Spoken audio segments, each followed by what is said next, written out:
In the hall lit by crystal chandeliers, where soft music blended with the gentle clinking of champagne glasses, no one paid attention to the young waitress, trying to move quietly among elegant gowns and practiced smiles. Autumn Hayes carried a tray with trembling hands, hiding in her heart the weight of a difficult life and the dream of something greater. But with just one misstep, a sudden moment of chaos, she fell into the arms of a man whose life seemed untouchable, distant, and out of reach. In that instant, two opposite worlds collided, and fate began to write a story no one could have foreseen. And what happened next, no one in that room could have imagined. If this story touches your heart, don't forget to like, subscribe to the channel, and tell us in the comments where you're listening from. Your support is what keeps this space alive, and every gesture helps us continue sharing stories that speak to the soul.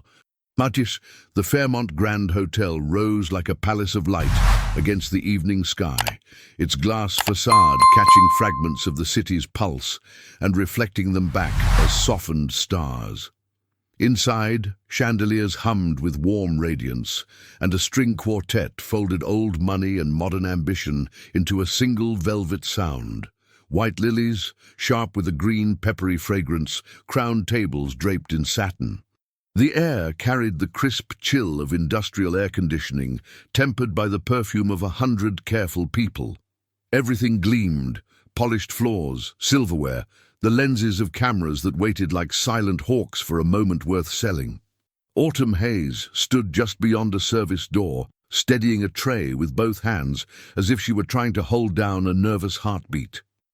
The tray curved against her hip, its silver shining but not as much as the sweat at her nape. She tied her hair back too tightly, another attempt at order in a life that kept spilling at the edges, and now every breath expanded against the stiff collar of a borrowed jacket. She inhaled the backstage air: bleach, coffee gone cold, lipstick, starch. A manager barked something across the narrow corridor. An ice bin popped with a sound like brittle bone. Autumn nodded mechanically, the way she'd learned to nod when anyone asked anything of her, and let her gaze drift through the crack of the swinging door into the ballroom. Inside, dresses moved like rare birds, emerald, midnight, champagne, each fabric catching light and then concealing it again, a private currency. The men's suits were immaculate parentheses around power. Their cufflinks winked in secret code. Laughter rolled over the string quartet, and the scent of truffle butter and seared steak leaked into the air like a promise some people had been born into. Autumn steadied, leaned her shoulder against the door's narrow frame, and made herself smaller for a beat, as if her body could understand humility and translate it to safety. "Hayes," someone hissed. "You're up. East aisle, VIP tables." She angled through the door with the practiced grace of someone who had learned to be furniture. Her shoes were 1/2 size too big, loaners from the closet of a friend at the staffing agency, and she pressed her toes forward to make sure they wouldn't flap. The tray held 6 coupes of champagne. The bubbles murmured against the glass as though rising to gossip. Eyes avoided her and then, in the same second, judged her. How she held the tray, the neatness of her ponytail, whether she could belong in a place that had never been meant for her. She had crossed enough thresholds to know that certain floors expect an apology just for being walked on. She passed the floral arch beside table 4. The centerpiece breathed a cold fragrance, damp and expensive. A couple stepped back to take a selfie. She pivoted, angled the tray away, felt the practiced pull in her shoulder as she compensated for motion, for laughter, for someone suddenly gesturing with a diamonded hand.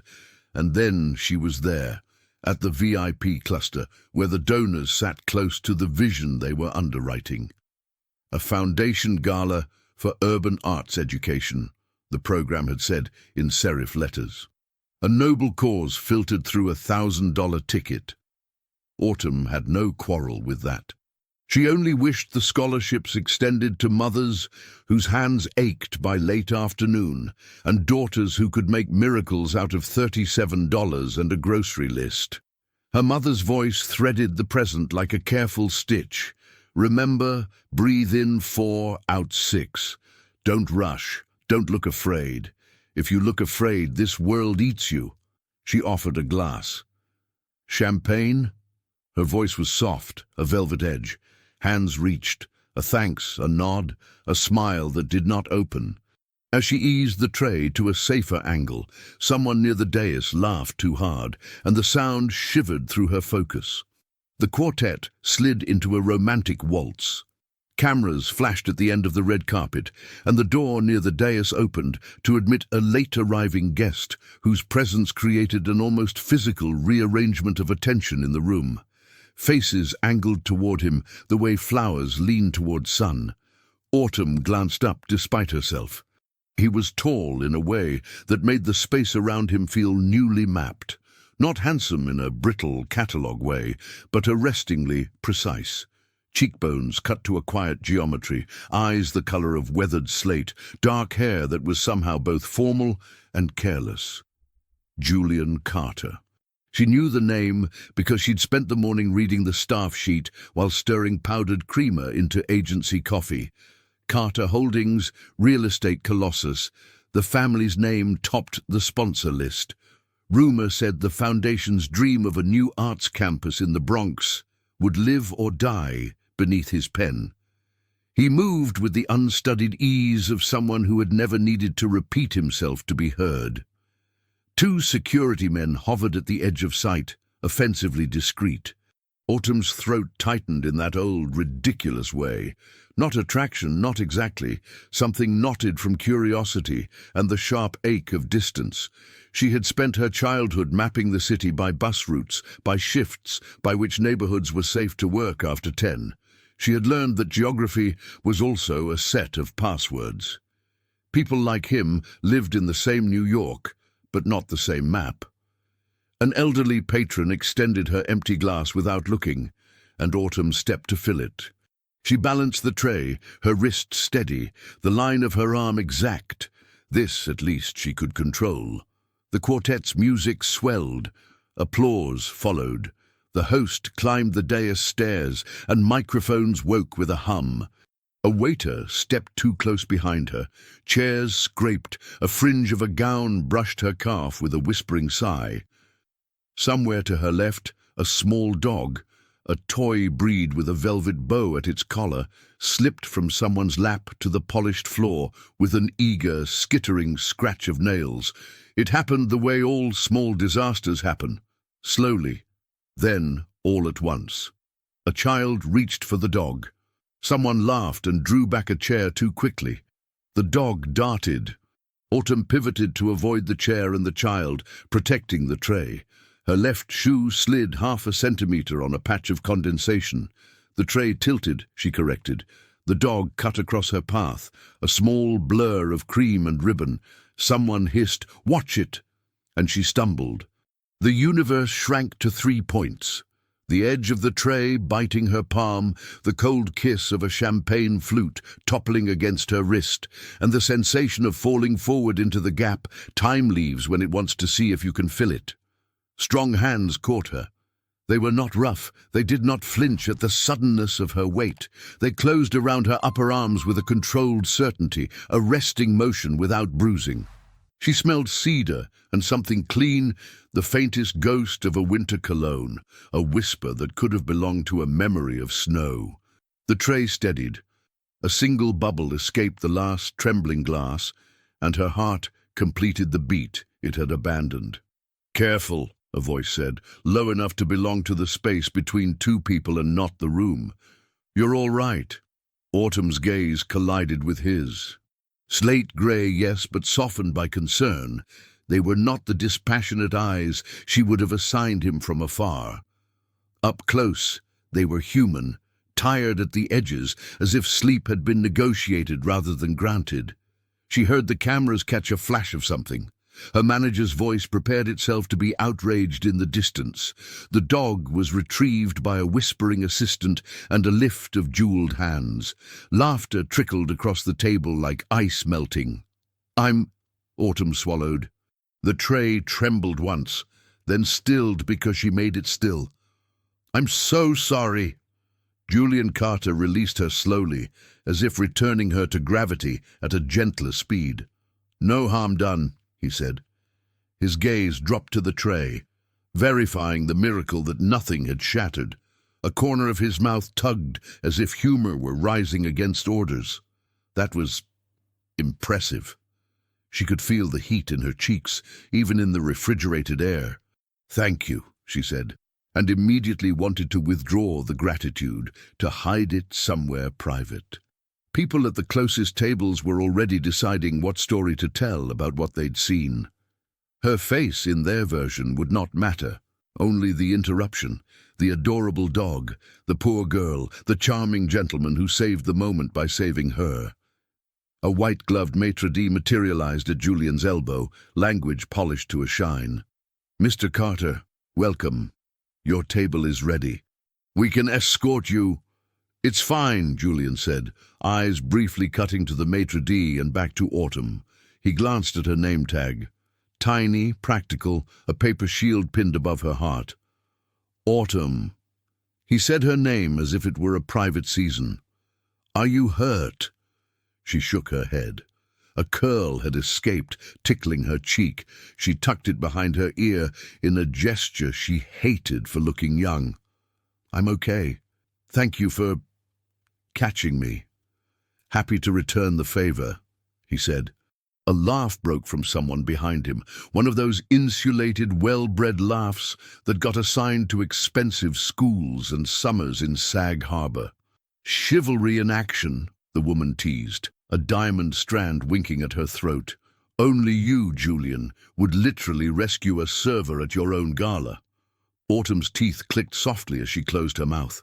There it was, the knife edge hidden in silk. A server. The word was not untrue, but it was a fence. She wanted absurdly to step back across it, to reclaim the messy total of herself. Daughter, student when she could afford classes, freelance designer with a client list consisting of a bodega and a church flyer, nervous optimist, person. Julian's expression did not change, but something cooled behind his eyes. He turned a degree toward the voice without releasing Autumn from the field of his attention. "Rescuing is dramatic," he said mildly. I stopped to spill. Another laugh. A shrug. The world resumed its choreography. The maitre d' gestured again, anxious to recast the scene into the proper order. Autumn inhaled, steady, steady, and eased the tray back to her hip. She had the peculiar sensation that if she walked away too fast, she would leave a piece of herself hovering in his hands and would not know how to get it back. "Thank you, Mr. Carter," she said, hearing her voice behave. "Be gracious, be almost invisible. Enjoy your evening." "Julian," he corrected gently. Then, as if he remembered the economy's people like him learned, the ones about not giving away more than you meant to, he nodded. "Autumn." A beat passed, the kind that makes a decision. And then he stepped aside, allowing her space to go first, as if this were her ballroom and not his. She moved away on careful feet, through air that returned to perfume and chill. Her tray had gained 2 empty spaces. She loaded them with muscle memory from a passing service station, the bottle's cold shoulders kissing her fingertips. Her manager appeared as forecast, a storm behind a smile. "What was that?" he murmured through clenched teeth, smile fixed for donors who might see. "We do not crash into guests, especially that guest." "I didn't crash." Autumn kept her voice low and uninteresting. She shifted the tray to prove its obedience. "The dog. I don't care if a horse galloped through," he said, the jeweled pin at his lapel catching light. "I need absolute discretion and invisibility. Do you understand what our clients expect?" Clients. He meant the billionaires, the people who thought of the gala as an extension of their living rooms, their portfolios. She understood it with her bloodstream. "Yes," she said, "I understand." He held the smile a second longer, then melted back into the ballroom's grammar, his posture rewriting itself for the next conversation. Autumn exhaled, long and slow, and turned toward the east aisle as assigned. As she passed the floral arch again, the lilies breathed cold. The quartet slid into something wistful and cinematic. She watched the room without looking, the way you look when you don't want to be caught. She saw the choreography of power, shoulders angling, heads tilting, a hand placed lightly on a forearm, not for affection, but to steer a conversation. She had been in enough of these rooms to know the music well. She had not, until this second, been held inside it by the one who had written the melody. On the dais, the host began to speak, his voice riding the room's attention like a trained horse. Stories of children discovering the violin, murals blooming on the sides of buildings, a city remapped by art. Applause threaded itself through paragraphs at the prearranged places. Autumn replenished glasses and let the words reach her like rain through leaves, pleasant, distant. She imagined her mother at the apartment, ankles raised on pillows, the fan turning the cheap air into something that pretended to be relief. She pictured the envelope of rent money hidden in a cereal box. She pictured the spreadsheet she kept in a cracked phone app. Freelance hours, 3 invoices overdue, a column named If. If the bus comes on time, if Mom's medication stays covered, if I get the Bryant account, if the next weekend pays double. She didn't plan for accidents in that sheet. She didn't have a formula for being caught by a man whose smile disguised a wound. At table 7, a donor asked for sparkling water and extra lime. At table 10, a woman whispered that she adored the pastry. What was it? Autumn murmured the caterer's description, lemon mousse with basil cream, and tried not to think of the last time she'd eaten something desecrated with such luxury, how it had tasted like a holiday in a country she could not pronounce. She could feel the moment repeating at the base of her skull, the slip, the catch, like a small film loop. Embarrassment tried to bloom. She set it aside like a glass with a chip.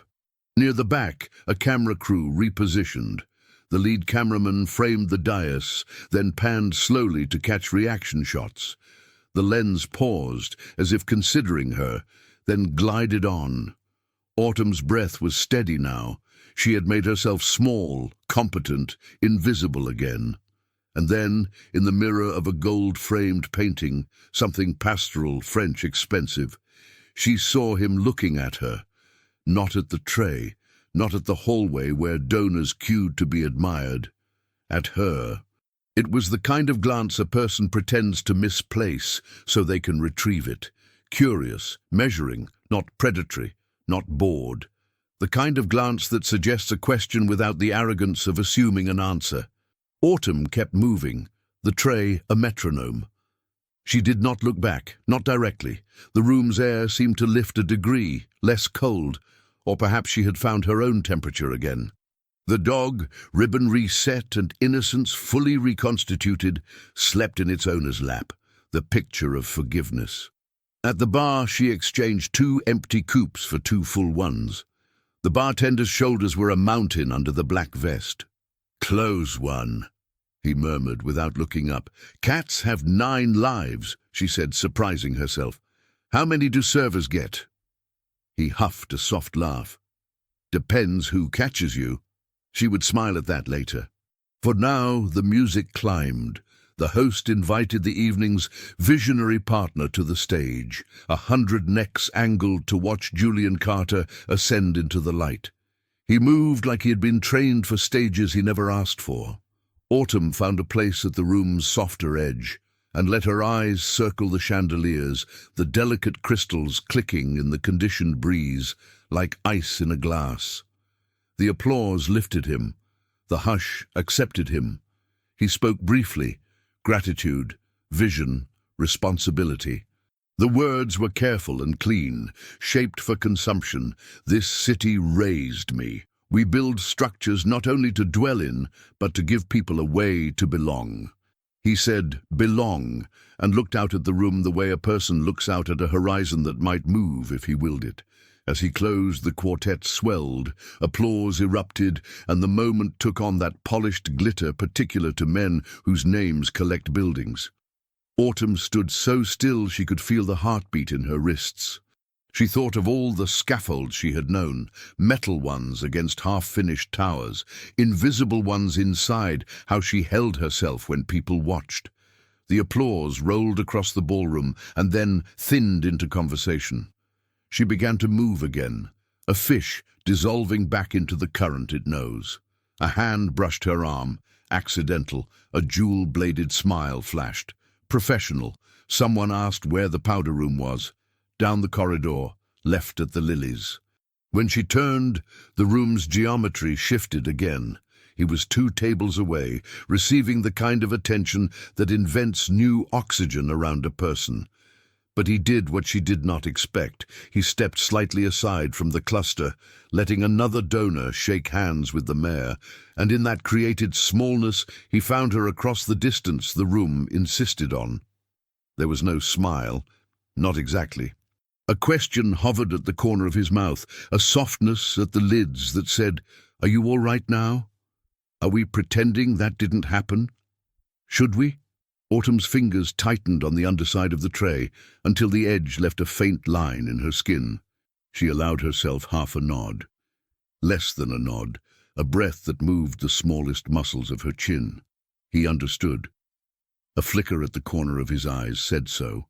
A manager's hand appeared in her peripheral vision, a brass knuckle disguised as a tap. "Hayes!" The whisper carried the weight of an order. "Dessert pass in 2. Dais first, then VIP East."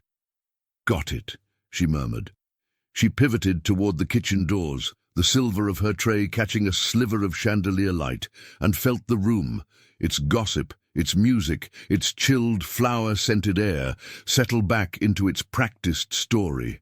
But when the service door swung shut behind her with a soft, breathless thud, the scent of bleach and coffee did not erase the cedar note she'd been breathing since the moment she didn't fall. In the corridor, a line of plates waited like moons. Sugar spun into delicate cages, raspberries gleamed like tiny borrowed hearts. Autumn lifted the first plate, then the second, sliding them onto her tray with the measured care of someone rehearsing a new fate. She had been caught and returned, unbroken. She could pretend it meant nothing. She could. She told herself she could. She paused, hands upon the cool silver, listening to the orchestra of a room that did not care whether she existed, and the quiet undernote of a voice that had said her name like it could be important. The service door shivered on its hinge. The air on the other side lifted in a current that smelled like lilies, and the possibility of trouble reframed as luck. Autumn drew a breath, counted 4 in and 6 out the way her mother taught her, and nudged the door with her hip. The tray steadied. The light met her. She stepped into it, 1 foot first, as if a choice could be contained in so small a movement, and felt inexplicably that something she had not ordered had already found its way to her table and was waiting to see if she would dare to taste it before it disappeared. The morning after the gala arrived, not with sunlight streaming through grand windows or the scent of rich coffee drifting from polished kitchens, but with the hollow groan of pipes in a modest queen's apartment. The kind of place where walls carried the memory of too many winters, and every creak in the floorboards knew the weight of survival. Autumn Hayes stirred awake in the small bedroom she shared with silence. The alarm clock buzzed against the chipped nightstand, its red digits glowing a stubborn insistence. 7 a.m. Her eyes felt heavy, her body thick with exhaustion, but her mind replayed the moment from last night in obsessive detail. The stumble, the tray, the eyes, grey like weathered stone, that had steadied her. She turned to stare at the ceiling, where faint cracks mapped themselves like veins. What was she supposed to do with that memory? It wasn't just embarrassment. It wasn't even attraction alone. It was the haunting awareness that someone like Julian Carter, who belonged to penthouses and portfolios, had noticed her existence for the span of one fragile moment. The apartment was already humming. From the kitchen came the sound of a kettle, a small cough, the faint shuffle of slippers. Her mother, Evelyn Hayes, was awake. Always awake before her, even on mornings when her health should have demanded more rest. Autumn sat up quickly, brushing tangled strands from her face, and padded into the narrow kitchen. "Morning," she said softly. Evelyn turned with a weak smile. Her once strong frame had been thinned by illness, her auburn hair now shot through with strands of grey. Still, her eyes held the same fierce tenderness that had guided Autumn through childhood. "Morning, darling." "How was the gala?" Autumn busied herself with pouring 2 mugs of cheap coffee, trying to keep her expression casual. "The usual. Too much perfume, not enough food." Her mother chuckled, then coughed again, the sound cutting sharp through the air. Autumn set the mugs down quickly and rubbed her mother's back until it passed. "I'm fine," Evelyn insisted. "Just tell me one thing. Did anyone famous trip on their heels?" Autumn hesitated. Her lips curved into a smile she didn't entirely feel. "Not exactly, but I nearly caused a disaster with a champagne tray." "Nearly?" Evelyn raised an eyebrow, her wit glinting through the fatigue. "Or completely?" Autumn exhaled, cheeks warming. "Let's just say I was saved before it became a headline." She didn't mention Julian's name. She didn't dare, because saying it out loud would make the memory heavier, too real, like speaking an incantation you couldn't undo. By mid-morning, Autumn was scrolling through job boards on her battered laptop, updating resumes. No one seemed eager to read when the phone rang. The landline, an outdated relic they kept, because it came with the cheapest internet bundle. Calls rarely came through it unless they were wrong numbers or bills. She reached for the receiver, her voice cautious. "Hello? Good morning. Is this Ms. Autumn Hayes?" The voice was professional, male, clipped, but courteous. "Yes," she said, sitting a little straighter. "This is Daniel Lewis, assistant to Mr. Julian Carter of Carter Holdings. Mr. Carter requests your presence at his office today, if possible." Autumn blinked, her fingers tightening around the receiver. "I'm sorry. What?" the voice repeated, evenly patient. "Mr. Carter would like to see you today, at the Carter Holdings headquarters, Midtown Manhattan. Would you be able to come by 2 p.m.? Her pulse skittered. Is something wrong?" "I'm not at liberty to discuss details, Ms. Hayes, but rest assured this is not a reprimand. Mr. Carter simply wishes to speak with you. I'll have a car pick you up at 1:15. The line clicked off before she could protest. Autumn lowered the receiver slowly, staring at it as though it had betrayed her. The air around her felt thinner, charged with an unfamiliar electricity. She turned, realizing her mother had been listening from the kitchen doorway. "Who was that?" Evelyn asked, suspicion and curiosity mingling in her voice. Autumn pressed a hand to her forehead. "It was Carter Holdings, Julian Carter's assistant. He wants to see me. Today." Her mother's brows shot upward. "Julian Carter, as in the man who owns half the skyline?" "Yes," Autumn said, still stunned, "but I don't understand why. What could he possibly want from me? I didn't break anything last night, I swear." Evelyn's expression softened into a mixture of pride and concern. "Maybe he saw something in you. Or maybe he's about to sue me for emotional distress." Her mother laughed gently, then reached for her hand. "Autumn, listen to me. You've spent your whole life working twice as hard just to stay in the same place. If a door opens, even if it feels like it doesn't belong to you, you walk through it. Understand?" Autumn squeezed her mother's hand, then nodded, though her stomach was a knot of dread. By early afternoon, she stood in front of the mirror, smoothing down the only decent blazer she owned, a charcoal piece bought second-hand, its lining frayed but invisible from the outside. She paired it with pressed black trousers and the same scuffed flats she wore to interviews. She dabbed concealer under her eyes, brushed her hair until it gleamed, and reminded herself to breathe.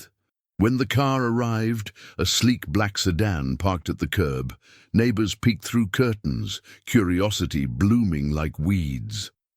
Autumn climbed inside, her hands folded tightly in her lap. The city blurred past the tinted windows, each street carrying her closer to a world she didn't know how to enter. The Carter Holdings building towered above Midtown like a monument, its glass exterior slicing into the sky. Inside, the lobby exuded a sterile grandeur, marble floors, towering steel beams, abstract art designed to impress without comfort. Receptionists sat like sculptures behind glass desks, voices smooth as silk. Ms. Hayes, one of them asked with a smile that didn't quite touch her eyes, "Mr. Carter is expecting you. Please, this way." Autumn followed, her pulse pounding with every step. Elevator doors opened silently, reflecting her anxious face back at her. The ride to the top felt endless, the soft music inside mocking her racing thoughts. Finally, the doors parted onto a floor that breathed wealth. Panoramic windows framing the city, minimalist furniture that screamed curated taste, walls lined with photographs of skyscrapers bearing the Carter name. Daniel Lewis, the assistant, met her with a brisk handshake. "Ms. Hayes, thank you for coming on short notice. Mr. Carter is just finishing a call. Please, wait here." He guided her into an office so vast, it felt like another world. The floor-to-ceiling windows overlooked Central Park, where trees swayed in late spring wind. A massive desk of dark oak stood near the center, papers neatly stacked, a laptop open.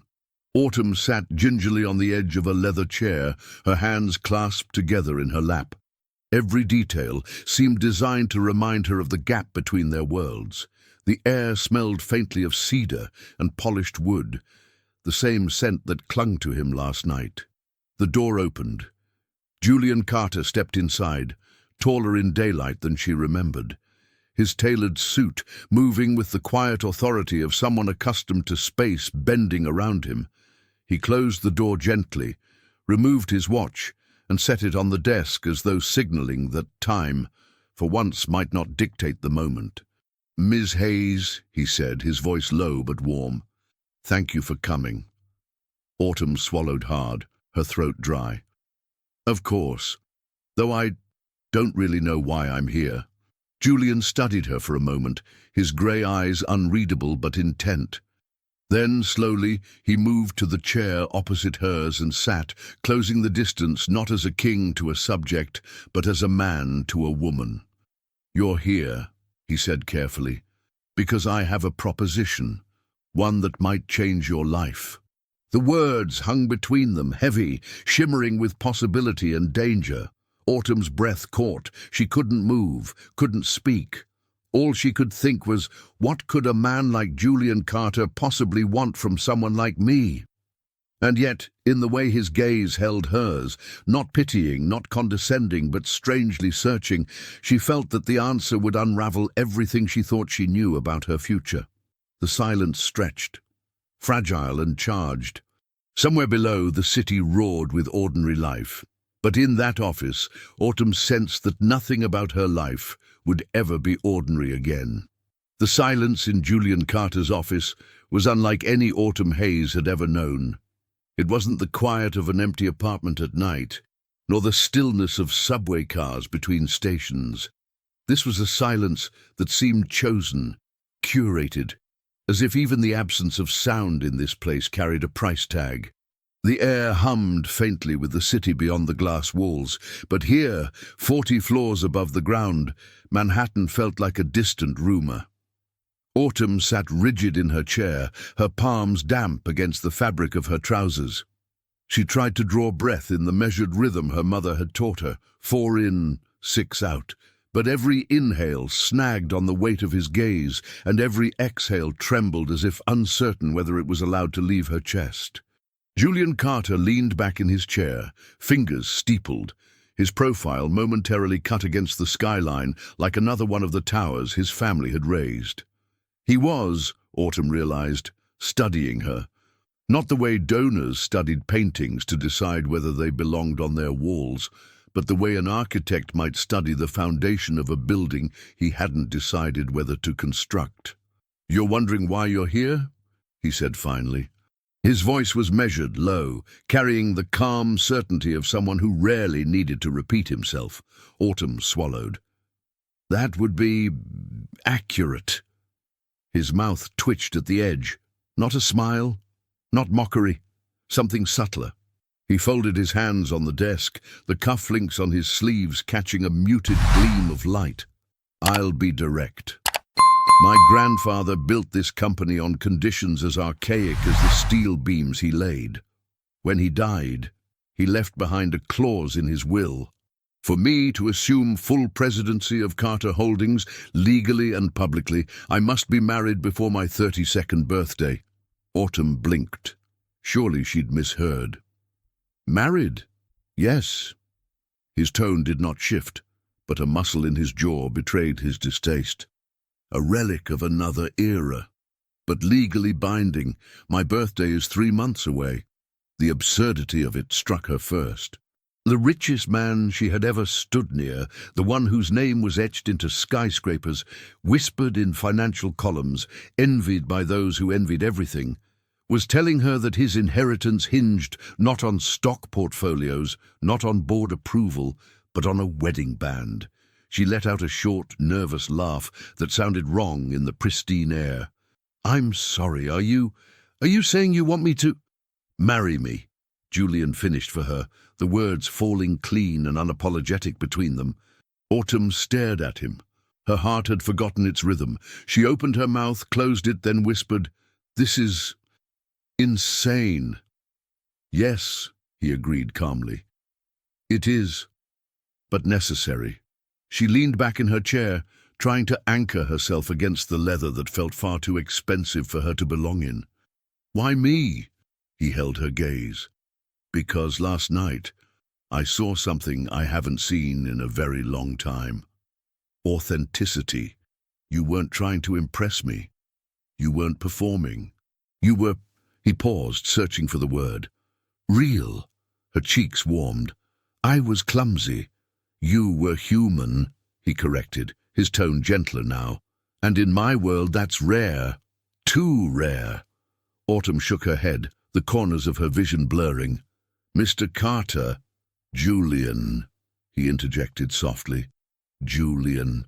The name caught in her throat. This doesn't make sense. You don't even know me." "That's precisely why it works," he said, leaning forward now, his voice steady but urgent. "A real relationship would be impossible under these circumstances. I don't have the time, the trust, or the freedom to find someone the usual way. But with you, someone outside my world, someone who doesn't want anything from me, we could construct an arrangement. 6 months, a marriage in name only. You'll be compensated, handsomely. $20,000 a month, and a bonus of $150,000 at the end of the term." The numbers struck her like blows. She'd grown up calculating rent in scraps, splitting grocery bills down to the cent, rationing heating oil in February. $20,000 a month was a language she had never even learned to speak. Her voice trembled. That's more money than I've ever—" She broke off, pressing a hand to her lips. Julian's expression softened, just slightly. "I know, which is why I'm asking you to consider it. This would change your life, pay off debts, secure your mother's care, fund whatever dreams you've been putting aside for survival." The air thickened. She could hear her own heartbeat in her ears. Images flickered unbidden. Her mother's tired smile, the stack of overdue medical bills, the little folder on her computer labeled "Someday," filled with unfinished designs for the marketing agency she wanted to start. And yet, "This sounds like a contract," she said, her voice sharper now, defensive. "It is a contract," Julian admitted, his tone unapologetic, "but one with clear boundaries. No obligations beyond appearances, public events, social expectations. We play the part of husband and wife for 6 months, until my board finalizes the transition. After that, you walk away with financial independence." Autumn's hands curled into fists in her lap. "And your reputation?" Protected, he said simply. The press will believe what they see, and the board will have no legal grounds to deny me. She searched his face, desperate for some crack in his composure. And what about you? Don't you care that this is a lie? For the first time, something flickered in his eyes. A shadow of pain quickly shuttered. I've lived in lies before. This one at least serves a purpose. The room felt suddenly smaller, the city outside reduced to blurred geometry through the glass. Autumn stood abruptly, the chair legs scraping against polished wood. She needed air, space, something real. This is madness, she whispered, pacing to the window. The park below looked impossibly small, the people dots in a game she'd never been invited to play. You can't just pick someone out of a crowd and, what, rent them? Julian rose too, but slowly, carefully, as if approaching someone standing at the edge of a precipice. I'm not picking someone out of a crowd, he said. I'm choosing you, because I believe you can handle it. Because I saw in your eyes last night that you don't scare easily. She turned, her chest tight. You don't know me. Then let me, he said, and for the first time his voice carried not command, but plea. Autumn's breath caught.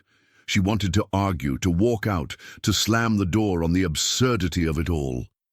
But beneath the disbelief was something else, something more dangerous, the faintest thread of curiosity, of possibility. Could she do this? Could she pretend to be his wife? Could she sell 6 months of her life for a future she'd been told was impossible? Her reflection stared back at her in the glass, wide eyes, trembling lips, a girl who'd spent too long carrying trays in rooms that weren't hers. And behind her, his reflection stood too, tall and steady, a man weighed down by inheritance and expectation. 2 figures caught in the same pane of glass, suspended between lies and futures. Autumn turned back to him, her voice almost breaking. I need time. Julian nodded once, as if he'd expected it. Of course. Take the day. Talk to the people you trust. I'll send the draft of the contract to your email. Tomorrow, give me your answer. She felt the world tilt, unsteady beneath her feet. The contract, the money, the chance to rewrite everything. But as she walked out of his office, escorted once again by Daniel's professional silence, her mind screamed with questions she could not yet voice. Would this save her life or ruin it? And why, beneath all the fear, did a dangerous part of her already want to say yes? The subway ride back to Queens felt longer than usual, as though the train had slowed just to give Autumn Hayes more time to suffocate under the weight of her thoughts. The roar of the tracks, the metallic screech of the wheels, even the dull hum of tired commuters, all of it faded into a blur as her mind replayed the same impossible words. Marry me. She sat rigid, gripping the pole beside her with white knuckles.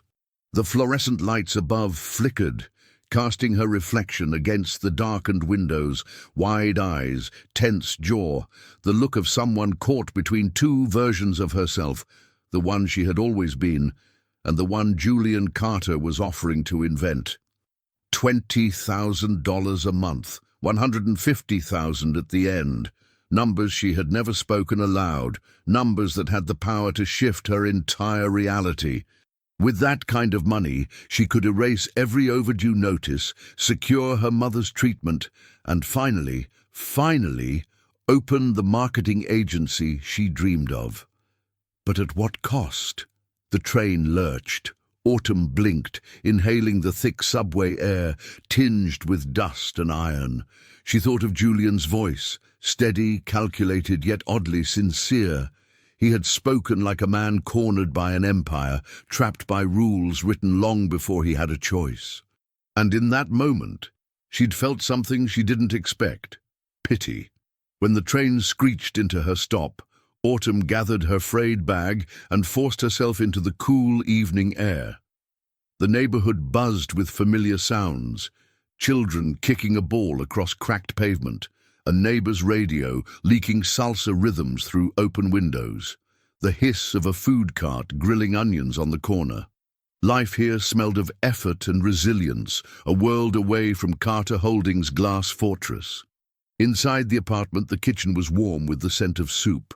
Evelyn looked up from the stove, her face pale but determined. "You're late. Sit, eat before it gets cold." Autumn obeyed, lowering herself into the worn chair at the table. She stirred the bowl absent-mindedly, the broth swirling in circles. Her mother watched her closely. "You have that look," Evelyn said softly, "like your thoughts are too loud." Autumn set the spoon down. The words burned inside her chest, desperate to be released. "He proposed." The spoon clattered from Evelyn's hand. "Proposed? Julian Carter?" "Yes." "Well, not like that. Not a real proposal, a contract. He needs to be married by his birthday to inherit the company." Evelyn's eyes widened, then softened with disbelief. "And he asked you?" Autumn nodded, her throat dry. 6 months. 20,000 a month. 150,000 at the end. The apartment filled with silence, thicker than steam. Evelyn's hands trembled against the table. "My God!" Autumn rushed to explain. "It's not real. He doesn't love me. He doesn't even know me. It's business, appearances, a lie." Evelyn reached across the table, her hand warm despite its frailty. "And yet, darling, that kind of money could change everything. Your debts, my treatment, your future." Autumn shook her head fiercely. "It's wrong. To pretend, to stand in front of the world and lie, what does that make me?" "It makes you someone who finally gets a chance," Evelyn said firmly. "All my life I've watched you work yourself raw for scraps. If an opportunity comes, even if it's strange, even if it's not forever, you take it. You deserve to live, Autumn, not just survive." Tears pricked her daughter's eyes. "But what if it destroys me?" Her mother squeezed her hand, her voice tender but unyielding. "What if it saves you?" That night, Autumn called her best friend. Lena Brooks answered on the third ring, her voice bright, tinged with the chaos of background music. "Tell me everything. You sound like you've seen a ghost." Autumn hesitated, then spilled the entire story in one breathless rush. The gala, the stumble, the office, the proposal, the numbers. On the other end, Lena gasped.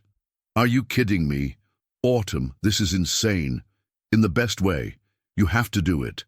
"You don't understand," Autumn protested. "This isn't a fairy tale. It's a contract, a performance. I'd be selling my life for 6 months. Lena laughed. "You've been selling your life for years. Minimum wage, double shifts, bosses who treat you like furniture. At least this time you'd be paid enough to matter." Autumn's chest ached. "But it's a lie." "Sweetheart," Lena said gently, "so is half the world you serve drinks to. They smile for cameras, cheat on their taxes, donate to charities for photo ops. Why should your lie be the only one that costs you everything? Take the money. Take the chance. Build your future." When the call ended, Autumn sat alone in the dim kitchen, her thoughts colliding like storms. She could hear her mother humming softly in the next room, a fragile melody woven with pain and hope. She could hear Lena's voice echoing with urgency, the thrill of possibility. And she could still hear Julian, steady and unflinching. "You don't scare easily." Sleep evaded her. She lay awake in the cramped bedroom, staring at the ceiling cracks until dawn bled through the blinds. Every argument replayed, every fear sharpened, every hope whispered. By morning, she made a list in the margins of an old notebook. 2 columns, reasons to say yes and reasons to say no. Yes, money for Mom's treatment, debt-free future agency, dream-funded stability, at least for 6 months. No, living a lie, losing myself, becoming a story in someone else's life, the risk of falling for something that isn't real. She stared at the last line, her pen pressing so hard it nearly tore the page. The risk of falling. That was the most dangerous of all. At noon, she dressed carefully. The same blazer, pressed trousers, flats polished with an old rag. She looked at herself in the mirror. Ordinary, imperfect, trembling, and whispered, "This isn't forever. This is survival." When she arrived at Carter Holdings, the glass doors reflected her face back at her, superimposed against the skyline. She stepped inside, her heart pounding. Julian was waiting, calm, composed, the same scent of cedar and winter clinging to him. He gestured to the contract on his desk, its crisp edges sharp as fate. Autumn sat across from him, her hand hovering over the pen. She thought of her mother's fragile smile, Lena's eager encouragement, the numbers that could rewrite her life. And as she pressed the pen to the paper, she wondered, was this the moment she saved her life, or the moment she surrendered it? The first days, after signing the contract, blurred together like fragments of a dream. Autumn Hayes wasn't sure she wanted to wake from. One moment she was walking out of Carter Holdings with the weight of a pen still lingering in her hand. The next, she was swept into a current of people, places and decisions that belonged to a universe she had only ever glimpsed from the edges. Julian's world didn't wait. It consumed. The transformation began quietly in a studio that smelled of hairspray and velvet, where lights hummed and mirrors lined the walls like endless portals. Autumn sat in a high-backed chair, a cape draped over her shoulders, while a team of stylists hovered around her with tools that buzzed, clicked, and whispered. Hands tugged at her hair, smoothing, trimming, reshaping. Another pair painted her nails a muted shade of rose, the polish gleaming like glass. Someone dabbed foundation along her jaw, erasing shadows that spoke too honestly of sleepless nights. "Hold still," one stylist murmured, tilting her chin toward the light. Autumn obeyed, though every part of her bristled. She had spent her life invisible, just another girl on the subway, another waitress carrying trays, and now, under their scrutiny, she felt not seen but dissected. Julian appeared briefly in the doorway, his suit sharp against the soft chaos of the studio. He spoke to Daniel, his assistant, with clipped efficiency, then glanced at Autumn. For a moment, his gaze lingered, not on her reflection, but on her expression. And though he said nothing, she thought she caught the faintest flicker of reassurance, as if to say, "I know this is overwhelming. Endure it. It will pass." When the stylists finally stepped back, Autumn barely recognized the woman in the mirror. Her hair flowed in polished waves, her lips painted with understated elegance, her eyes framed in subtle shadow that made them look deeper, older, more mysterious. The clothes came next, garments she had only ever seen in magazines, fabrics that whispered against her skin, tailoring so precise it felt like armor. By evening she was delivered to a boutique where a French woman with sharp cheekbones and sharper words instructed her in posture and etiquette. Autumn balanced books on her head, learned how to pivot gracefully in heels, how to hold a champagne glass as though it were a natural extension of her hand. She practiced smiles that revealed just enough teeth, laughter that sounded effortless, nods that conveyed attentiveness, even when she felt adrift. "Too stiff," the instructor corrected, tapping her wrist. "You are not a soldier. You are silk. Flow." Autumn repeated the motions, her muscles aching from unfamiliar discipline. Inside, a small voice whispered, "This isn't me. I'm pretending. I'm a fraud." But the louder voice, the one shaped by her mother's struggles, by Lena's encouragement, by the weight of her own dreams, reminded her, "You chose this. Endure. 6 months. Then freedom." Her relocation to Julian's estate in Greenwich came next. The mansion loomed like something out of a novel.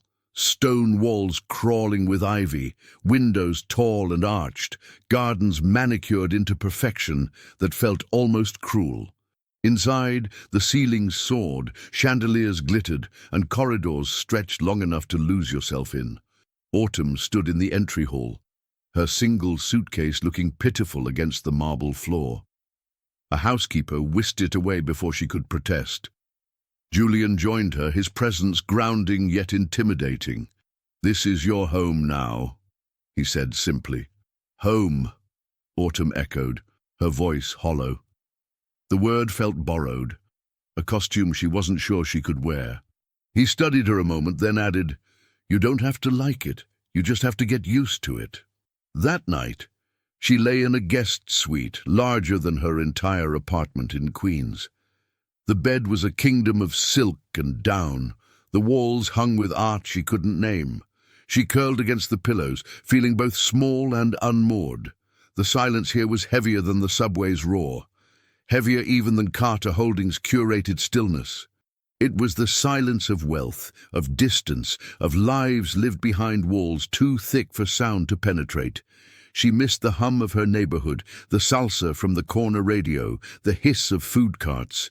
She missed the smell of onions and concrete and the sound of her mother humming while stirring soup. And yet, when she closed her eyes, she saw Julian's face, composed, unreadable, but softened in the corners when he spoke to her. She hated that part of her, clung to that image, as if it meant safety. The following week became a series of performances. Julian and Autumn appeared at charity dinners, ribbon-cutting ceremonies, gallery openings. Each event was a stage, every glance a spotlight. Cameras flashed, questions flew, and Autumn found herself leaning into Julian's arm, laughing at his quiet jokes, smiling with a warmth she didn't have to fake as much as she feared she would. Reporters whispered about the whirlwind romance, the mysterious woman who had captured New York's most elusive billionaire. Social media dissected her every gesture, her outfits, her smile. Autumn scrolled through the headlines at night, her stomach twisting at words like gold digger and unlikely Cinderella. Julian rarely commented. When she asked him once if the scrutiny bothered him, he shrugged. "They've been dissecting me my entire life." You grow numb. She studied his face, searching for cracks in that armor. "Are you really numb?" For a moment, silence stretched. Then he answered quietly, "No, but I'm practiced." Their evenings at the mansion were quieter. He often retreated to his study, papers spread across his desk, phone pressed to his ear. Autumn wandered the halls, reading in the library, sitting in the garden beneath the stars. Some nights, though, they shared dinner at the long dining table. At first, the space between them felt insurmountable, but gradually, conversation filled it. Books, films, even awkward stories from her childhood that made him laugh in a way she suspected few people ever heard. One evening, after a gala where she had been photographed in a gown worth more than her apartment lease, Autumn lingered by the fireplace. She tugged at the necklace, still resting against her collarbone, her skin prickling with unease. "This isn't me," she confessed suddenly, her voice breaking. "These clothes, this house, these people, it's all a mask. I feel like I'm disappearing." Julian looked up from his glass of whiskey, his eyes thoughtful. "Do you think I don't feel the same?" She frowned. "You were born into this." "And trapped by it," he replied quietly. He set his glass down, leaning forward. "The world expects me to be a role I didn't audition for. Every handshake, every deal, every gala, it's performance. You're not alone in this, Autumn. You're just new to the stage." His words struck deeper than she expected. For the first time, she realized he wasn't offering her pity, but solidarity. And as she sat there, watching the firelight flicker across his face, she felt the faintest shift in her chest, something warmer, more dangerous than survival. Not love, not yet, but the beginning of seeing him not as a contract, not as a paycheck, but as a man. And that terrified her more than any ballroom or camera ever could, because in that moment she realized, if she wasn't careful, this performance might stop being pretend. And she wasn't sure she knew how to stop herself. The season of appearances began like a storm. Invitations arrived daily. Charity auctions, political fundraisers, gallery unveilings, private dinners hosted by people who thought of themselves as gatekeepers to an empire. Each envelope was thick, embossed with gold, perfumed faintly as if wealth itself had a scent. and in each, Autumn Hayes found herself listed as Mrs. Julian Carter, a title that fit like a costume borrowed from someone else's life. The first events were dizzying. Cameras flashed with merciless hunger the moment they stepped from the sleek car. Journalists called her name, not just his, and asked questions laced with fascination and suspicion. How did you meet? When did you know it was love? Was it fate or chance? Autumn smiled as rehearsed, her hand curled into the crook of Julian's arm. She offered vague, harmless answers that sounded like the beginnings of a fairy tale. A glance across a crowded room, an instant connection, something impossible to explain, but easy to feel. Lies, all of them, but lies that the world wanted to believe. Inside the ballrooms, they played their roles, as if born to them. Julian would lean close, whispering a quiet comment about the absurdity of a sculpture or the predictability of a politician's speech. Autumn would laugh, soft and genuine, because his wit often surprised her. To onlookers they seemed enchanted, a couple wrapped in the glow of new love. But as the weeks passed, the boundary between performance and reality blurred. Autumn had expected to feel like a puppet, her strings pulled by public expectation. Instead, she found herself looking forward to the evenings, when Julian slipped a quiet hand over hers beneath the table, not for show, but for grounding. She noticed the way he always ordered her favorite dish without asking, the way he guided her through crowds, not with force, but with subtle gestures of protection. And she noticed, most dangerously, how her laughter came easier with him than it had with anyone in years. Yet with every warmth came a shadow. At night, scrolling through social media, Autumn read the comments dissecting her. She's just after his money. Nobody even knew who she was 2 months ago. She's not his type. Too ordinary. She tried to brush it off, but the words stuck like thorns. One evening, after a fundraiser at the Metropolitan Museum of Art, they returned to the mansion in silence. The gala had been flawless. Smiles, speeches, photographs that would grace tomorrow's society pages. But once inside, Autumn let the mask fall. She kicked off her heels, her body aching from hours of smiling. Julian watched her collapse onto the couch, his expression unreadable. "You handled yourself well tonight," he said at last. She laughed bitterly. "You mean I lied, convincingly?" His eyes softened. "You charmed convincingly. There's a difference." Autumn buried her face in her hands. "I don't know how much longer I can do this. I feel like I'm drowning in other people's expectations." He moved closer, his presence steady as stone. "Then don't think about them, think about us." Her hands fell away, her eyes meeting his. "Us?" "Yes." His voice was low, careful. "Whatever this is, pretend or not, you and I, we're the only ones who know the truth. If we don't anchor each other, we'll both be lost." The vulnerability in his words startled her.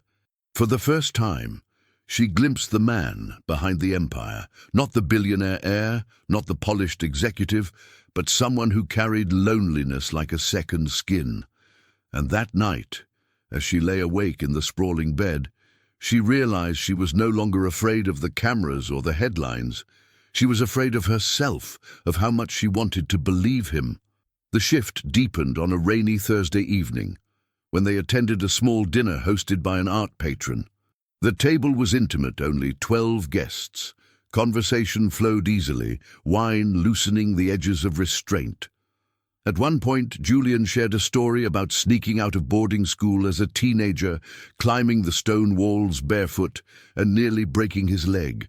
The room erupted in laughter. Autumn laughed too, not because she was supposed to, but because she could see the boy in the man, the mischief, the yearning for freedom, the scars that money couldn't erase.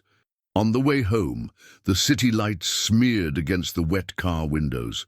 Autumn turned to him, her voice quiet. "You're different when you're not being watched." He glanced at her, a half smile tugging at his lips. "So are you." Their eyes held for a beat too long. The silence between them was not heavy, but charged, filled with the question neither dared to voice. The mansion felt colder than usual when they returned, yet Autumn's skin burned with awareness. As she stood at the foot of the staircase, Julian paused beside her. For a moment, it seemed he might lean closer, bridge the fragile space between them. But then he straightened, his face shuttering back into composure. "Good night, Autumn," he said softly, and walked away. She climbed the stairs slowly, her heart pounding, her mind torn between relief and disappointment. From that night forward, the line between appearances and feelings grew thinner. At events, when Julian's hand rested on her waist, she no longer had to fake the shiver it caused. When he whispered a quiet joke, her smile was unforced. And when he looked at her, not as an accessory, but as a person, she found herself wanting to look back longer than she should, but with desire came fear.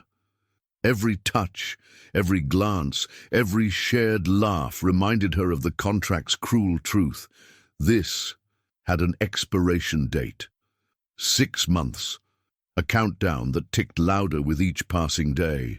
And Autumn, who had entered this world believing she could keep her heart separate, began to wonder if she had already lost the battle. One evening, as rain lashed against the mansion's windows, she stood in the library, staring at the contract locked in a drawer, the paper that promised freedom, security, and survival, the paper that also promised an ending. Julian found her there, her hands trembling as she touched the drawer's edge.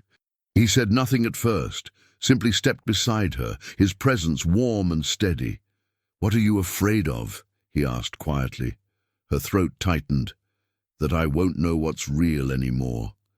His eyes lingered on her, grey and unreadable.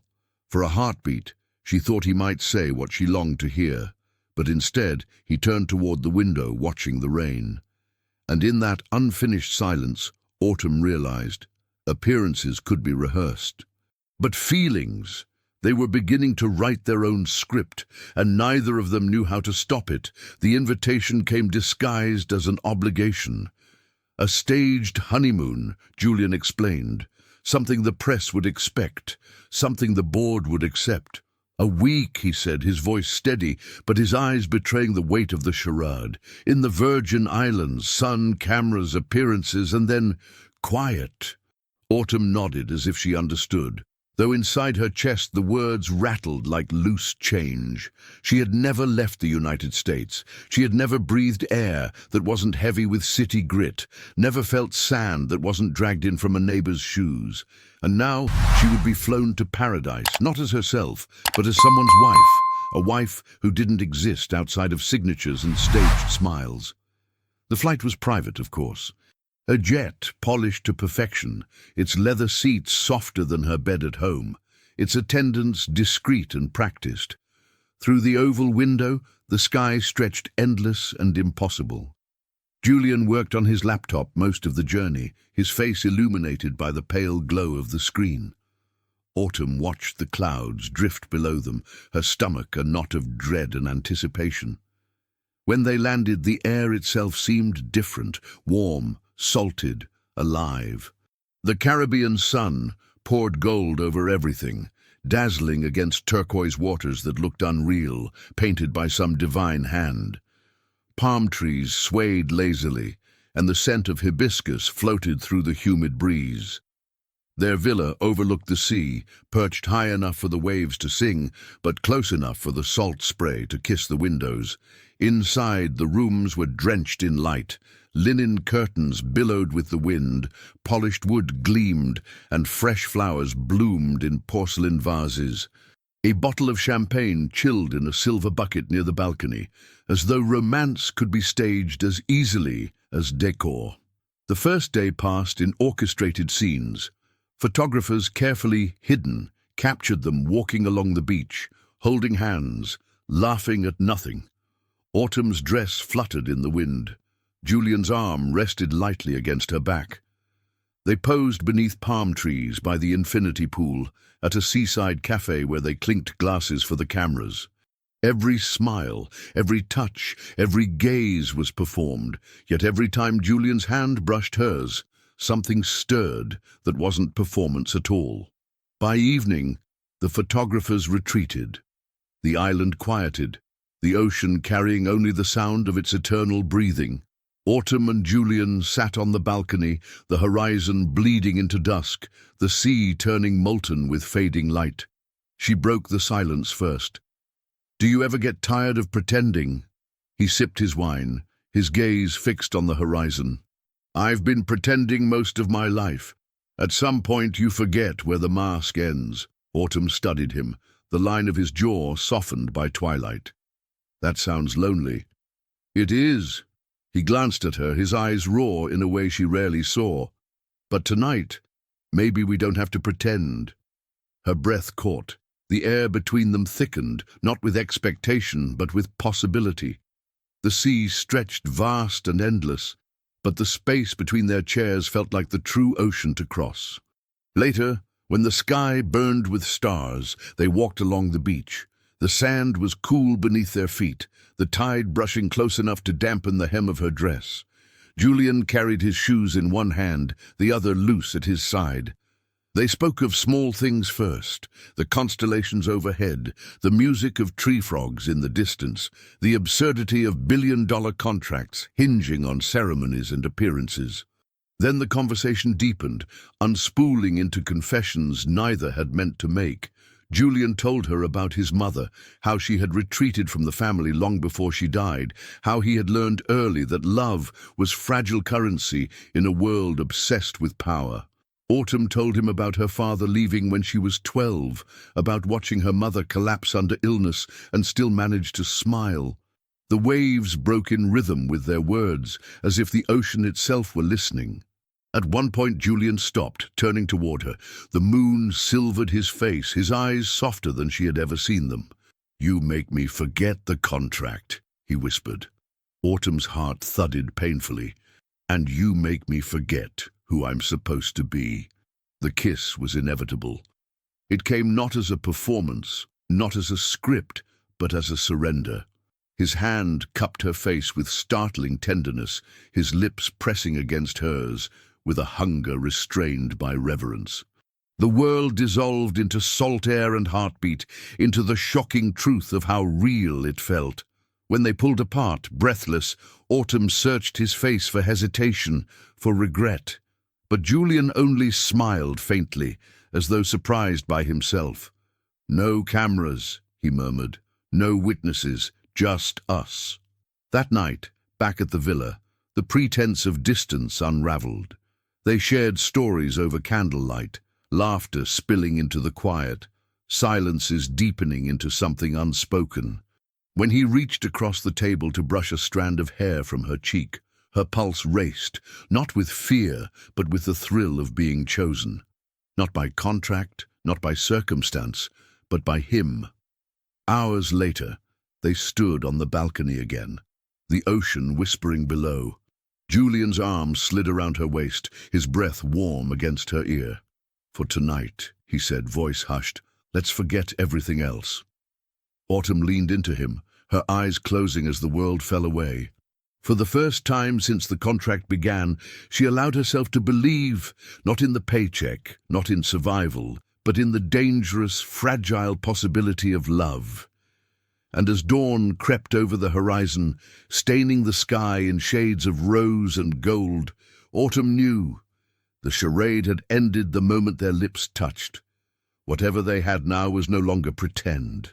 But as the waves crashed below, relentless and unyielding, a single thought lingered at the edges of her heart. When the contract ends, what happens to us? The plane touched down at Teterboro with a sigh, as if even the engines were reluctant to leave the island behind. Autumn carried the ocean in her hair and the heat of Julian's hands in the small of her back. Paradise clung like salt. But New York met them with a blunt, grey sky and wind that smelled of rain and newsprint. Ordinary weather, ordinary noise, and the extraordinary machine of their lives waiting to grind back to speed. By the time the car slid through the gates of the Greenwich estate, the spell had thinned to a delicate thread. Staff emerged with practiced smiles. Luggage disappeared. A vase of white peonies had been placed on the foyer table, as if love could be set out for display alongside flowers. The house held its breath. Autumn did too. That night, over bowls of late supper, porcelain clinking, steam lifting, their glances were softer, their silences easy. The island had put a gentler grammar in their bodies. The way she leaned forward without calculation, the way he listened without checking his phone. When he reached for her hand across the table, it didn't feel like acting. It felt like memory, staking a claim inside the present. "Tomorrow," he said, thumb brushing her knuckles, "we'll start saying no to more of it, the events, the noise." A wry smile. The machine. "You'll let people down," she teased, and he rolled his eyes in a way that made him look briefly, wonderfully human. "I've been letting myself down for years," he said. "Time to balance the ledger." They slept badly, not for lack of peace, but from the shock of feeling safe. Dawn found them quiet and bright-eyed, two conspirators who had finally decided which side they were on. By 10 a.m., the first crack showed. Daniel appeared at the study door with his usual economy of movement, a folder tucked under his arm. He took in Autumn at the window, coffee cupped in both hands, and inclined his head. "Good morning, Ms. Hayes." "Morning, Daniel." She liked him. He was the kind that didn't advertise itself. "For Mr. Carter," he said, moving to the desk. "A few board updates and—" He hesitated, the slightest pause. Derek stopped by early. He left this. The name tightened Julian's shoulders by a fraction. Of course he did. Autumn turned as Daniel set the folder down and withdrew. The paper was heavy, expensive, as if accusation required a proper frame. Julian didn't open it. He looked at her first, as if reminding himself where the center of gravity was. "My cousin has made a hobby of warnings lately," he said lightly. "It keeps him from thinking too hard about his own shortcomings. You don't have to." He flipped the folder open. Inside were printed screenshots, a clipped article, a handful of discreet photographs that felt like trespass. The first page was a staff roster from the gala, the agency's list of servers and runners, and an email from a staffing manager with her name highlighted. The second page, a public donation campaign Autumn had set up 2 years earlier when Evelyn's medication had been denied. A photo of Evelyn on a good day, smiling bravely at a camera Autumn now wished she had never opened. Then, a shot of Autumn and Lena leaving a temp office one winter afternoon, heads bowed against the wind. A final page, bank records, hers, showing the first Carter deposit and, the next day, payments to 3 old debts and a transfer to her mother's clinic. Julian sifted, frown deepening, not with disgust but with something else. Calculation, pain, restraint. He knew what this was.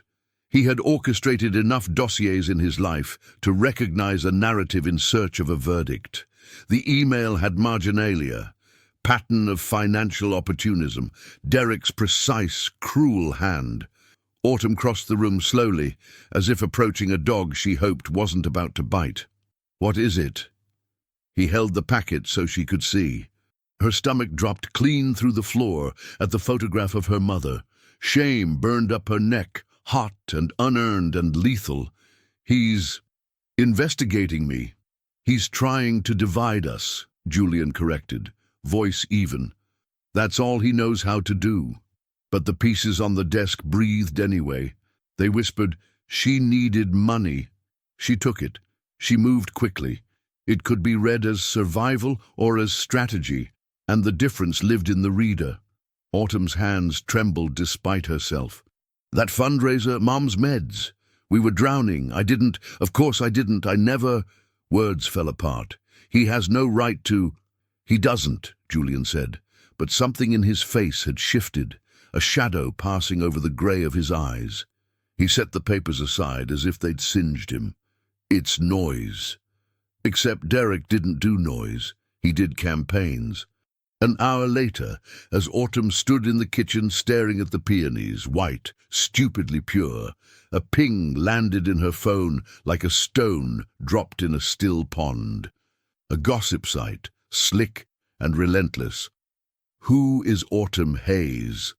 The piece was careful in that contemptuous way. No direct accusations, just questions sharpened into blades, photographs from the gala's service list, the donation page. A quote from a source close to the Carter family, wondering whether Julian's whirlwind romance was, perhaps, too convenient. She put the phone down like it might bite. The house's quiet amplified the roar inside her skull. When Julian came in, she held the phone out. "It's begun," he read quickly, jaw working. He kept his voice soft. "I'll handle it." "Handle it how?" she asked. She could hear the edge in her own question. Discredit them? Buy them? Sue them? Issue a statement about the resilient girl from Queens who charmed the lonely billionaire? He flinched, barely.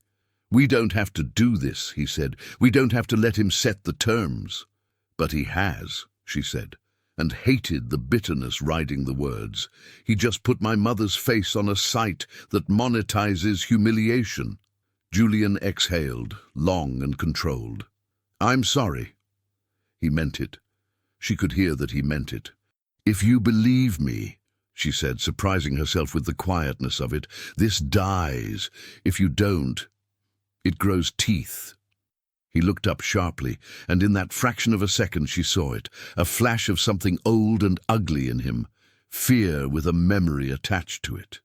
The X. He had told her on the island, voice low and cautious, about the woman who had made a study of his weaknesses and then traded them like currency. Betrayal had carved a map in him. Derek was tracing the same lines now, asking him to walk the route again. "Autumn," he said, and for the first time he seemed to be persuading himself as much as her. "I know what this is." "Do you?" She didn't raise her voice. She didn't have to, "because it feels like you're reading the worst possible story about me and waiting to see if it turns out to be true." He closed his eyes briefly, as if steadying against a wave. "Give me a day." "A day for what?" "To clear it, to untangle the threads." He was choosing words like stepping stones over water.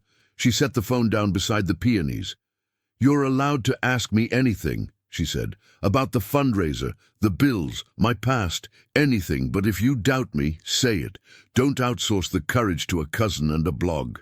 He flinched again. Truth hits cleaner than accusation ever does. "I don't doubt you," he said too quickly, and the speed made it sound like a talisman rather than a conviction. That night, the bed was too big.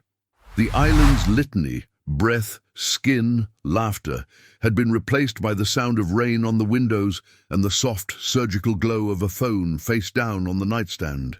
He turned to her once, a shape in the dark, and stopped halfway through the motion. She lay still, counting the space between their shoulders like miles. In the morning, the machine did what machines do. It accelerated. A board member texted a question disguised as a joke. A major donor forwarded the article with the subject line, "Optics." Daniel called to say that Derek had concerns about a pending acquisition, concerns that, coincidentally, had nothing to do with the acquisition's fundamentals and everything to do with stability at the top. Julian spent the day in the city. He took meetings and left some. He returned calls and ignored others.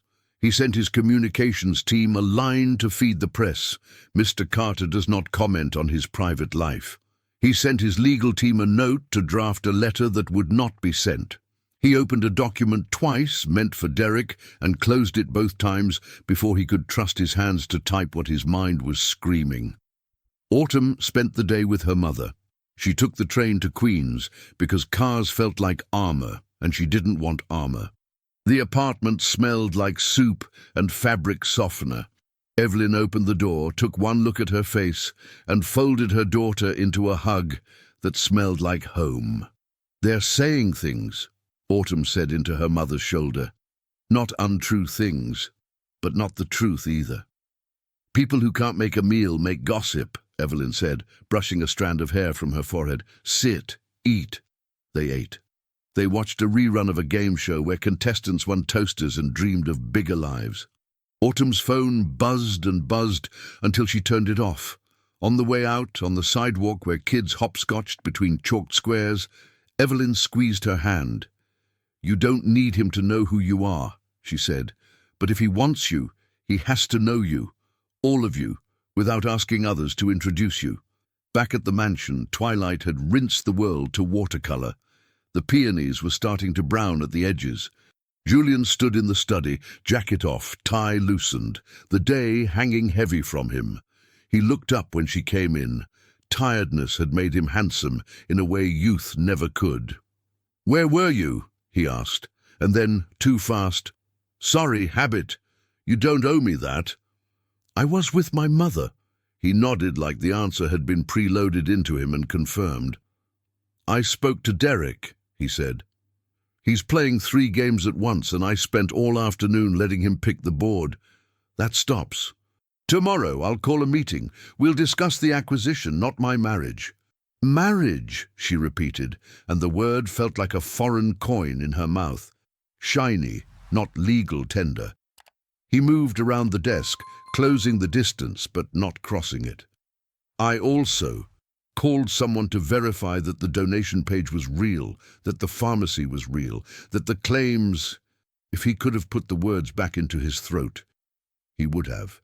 He saw the way they landed in her, how they buckled her, how they looked too much like I needed a different truth than the one you gave me. She didn't raise her voice. That would have been easier. "You called to verify that my mother is sick." He swallowed. "I called to verify that Derek wasn't staging a narrative. Words failed. Honesty arrived like a blade. "I called because I am not good at trust." Silence expanded. Rich and terrible. She saw him. Not the billionaire, not the boy. The man with a map of old harms etched under his ribs, following the same route because pain had once been a reliable guide. "It's not just Derek," she said softly. "You were already halfway to not trusting me. He just gave you permission." He didn't deny it. Something like relief washed through his eyes at being seen, even in the worst way. "I'm trying," he said. "With you, I'm trying." She nodded. "I know." She set her bag on the side table, and the sound of it hitting wood was louder than she meant it to be. "But love can't be a trial, where I'm always defending myself against evidence I didn't submit." He took a step. "Autumn." She took one back. Not dramatic, not a flinch, just a gentle preservation of space that hurt more than a door slamming would have. "I need air," she said. "Not the curated kind, the kind that doesn't care who I married." She walked the garden in the hour before night swallows color, the stones still warm beneath her thin soles, the fountain breathing its small, oblivious music. The house behind her glowed with careful light. The future in front of her fogged like breath on glass. When she returned, she didn't go to the master suite. She detoured down the quieter corridor to the room she'd first been given when the contract began, the one with the window that faced the row of old oaks and the creek beyond. She stood there for a long time with her hand on the doorknob, remembering how the bed had felt too large then, how she had prayed not to lose herself in rooms that echoed. On the nightstand of the master, across the house, Julian sat with his phone in his hand and didn't turn it over. He stared at the ceiling and finally saw the shape of the trap. He'd built a life where control masqueraded as care. He could acquire, protect, obscure, verify, but none of that could build the thing he needed to stand on now. In the morning, they would go to a gala they couldn't cancel without causing questions. The car would smell of leather and polish. The cameras would fire like summer lightning. Their hands would find each other and perform what muscle memory had learned. Inside, the quartet would play a song she would recognize only because the cellist tilted his head in the same place every time. She would laugh at a donor's joke, He would answer a senator's nothing with a practice something. The night would proceed as if nothing had cracked. But at the coat check, between soft hangers and the hush of careful fabric, she would look up at him, and the question would be there, clear and heavy as the air before rain. "Do you trust me?" And she would watch his eyes for the fraction of a pause that would tell her whether hope had a place to sleep tonight, or whether she needed to start packing an invisible suitcase she hadn't wanted to carry again. She didn't ask it there in the hallway of the quiet wing, hand on the door to the room that felt like a beginning and an ending both. She let the question settle in the space between them, an unanswered chord, waiting for a hand brave enough to resolve it, and wondered what the morning would make of the silence that followed. The days that followed stretched like glass, clear on the surface but fragile, ready to shatter at the slightest touch. Autumn moved through the Greenwich mansion as though she were a guest again, returning to silence after the brief symphony of intimacy they had known on the island. The walls seemed taller now, the rooms colder. The marble echoed her footsteps too loudly, reminding her with every step that she did not belong here. Julian noticed the change, of course. He was too perceptive not to. But instead of reaching across the distance, he let the distance harden. He buried himself in meetings, disappearing into the city for long hours, sometimes returning past midnight. When he did, the air around him smelled of exhaustion and bourbon, his words clipped, his eyes heavy. He wanted to say something, she could feel it, but fear, pride, or habit kept him silent. For Autumn, the silence was worse than anger. Anger could be confronted, soothed, forgiven. Silence was a void, and the void whispered that she had been wrong to trust, wrong to hope, wrong to believe the paradise of the islands had meant more than a fleeting illusion. The tabloids did not help. Every morning, headlines appeared with fresh poison. Julian Carter's mystery bride, a fairy tale or a fraud? Who is Autumn Hayes, really? Photographs of her at events, cropped and magnified, captions dripping with suspicion. One article printed the donation page for Evelyn's medication, labeling her a strategic dreamer who knows how to play sympathy cards. Autumn stopped reading after the third day, but the words clung, replaying in her mind during sleepless nights. She saw them in the mirror when she touched her face, in the reflection of champagne glasses at galas, in the polite smiles of socialites who now treated her as though she were a puzzle missing its most important piece. One evening, after a particularly brutal charity dinner where whispers had followed her like perfume, she returned home early. Julian had stayed behind, cornered by board members and politicians. Autumn climbed the stairs slowly, the hem of her gown trailing behind her like a shadow. She entered the master suite, switched on the lamp, and sat at the edge of the bed. Her eyes drifted to the contract in the drawer, the paper that had begun all this. She pulled it out, her hands trembling. The clauses stared back at her, 6 months, appearances, compensation, termination upon mutual agreement, cold words, indifferent words. She traced her finger along the lines and felt tears burn her eyes. 6 months. She had thought she could survive 6 months pretending. She had not expected to fall. The sound of the door startled her. Julian entered, his tie loose, his jacket slung over one shoulder. He paused when he saw the contract in her hands. His jaw tightened, and for a moment he looked almost afraid. "Why are you reading that?" His voice was low, cautious. "Because it's the only thing between us that's honest," Autumn replied, her voice breaking. Julian closed the door softly, setting his jacket aside. "That's not true." "Isn't it?" She rose, her gown pooling at her feet, her eyes glistening with unshed tears. "Everything else, what we say in public, how we smile for cameras, the dinners, the galas, it's all performance. Even us. Even what happened on the island." His eyes darkened. "Don't say that." "Why not? Because if I say it, then we both have to admit it might not have been real." Julian stepped closer, his hand half raised as if to touch her, but stopping in mid-air. It was real, Autumn, but then Derek... He stopped himself, frustration tightening his features. I let doubt in, and I shouldn't have. She shook her head, tears spilling. You didn't just let it in, Julian. You gave it a seat at the table. You looked at me and saw her, whoever broke you before, and I can't compete with ghosts. The silence that followed was deafening. He lowered his hand slowly, his shoulders sagging under the weight of unspoken words. I'm trying, he said finally, his voice raw. I don't know how to do this. Trust doesn't come easily to me. And I can't keep proving myself, Autumn whispered. Not to you, not to your family, not to the world. I'm tired of defending the fact that I exist. She placed the contract back on the nightstand, her hands trembling. Maybe this was a mistake. The words struck him visibly, but he didn't stop her. He didn't chase her when she walked out of the room and into the guest suite down the hall. For the next week, they became strangers in the same house. They still attended public events together, smiles painted, hands linked for the cameras. But in private, their paths rarely crossed.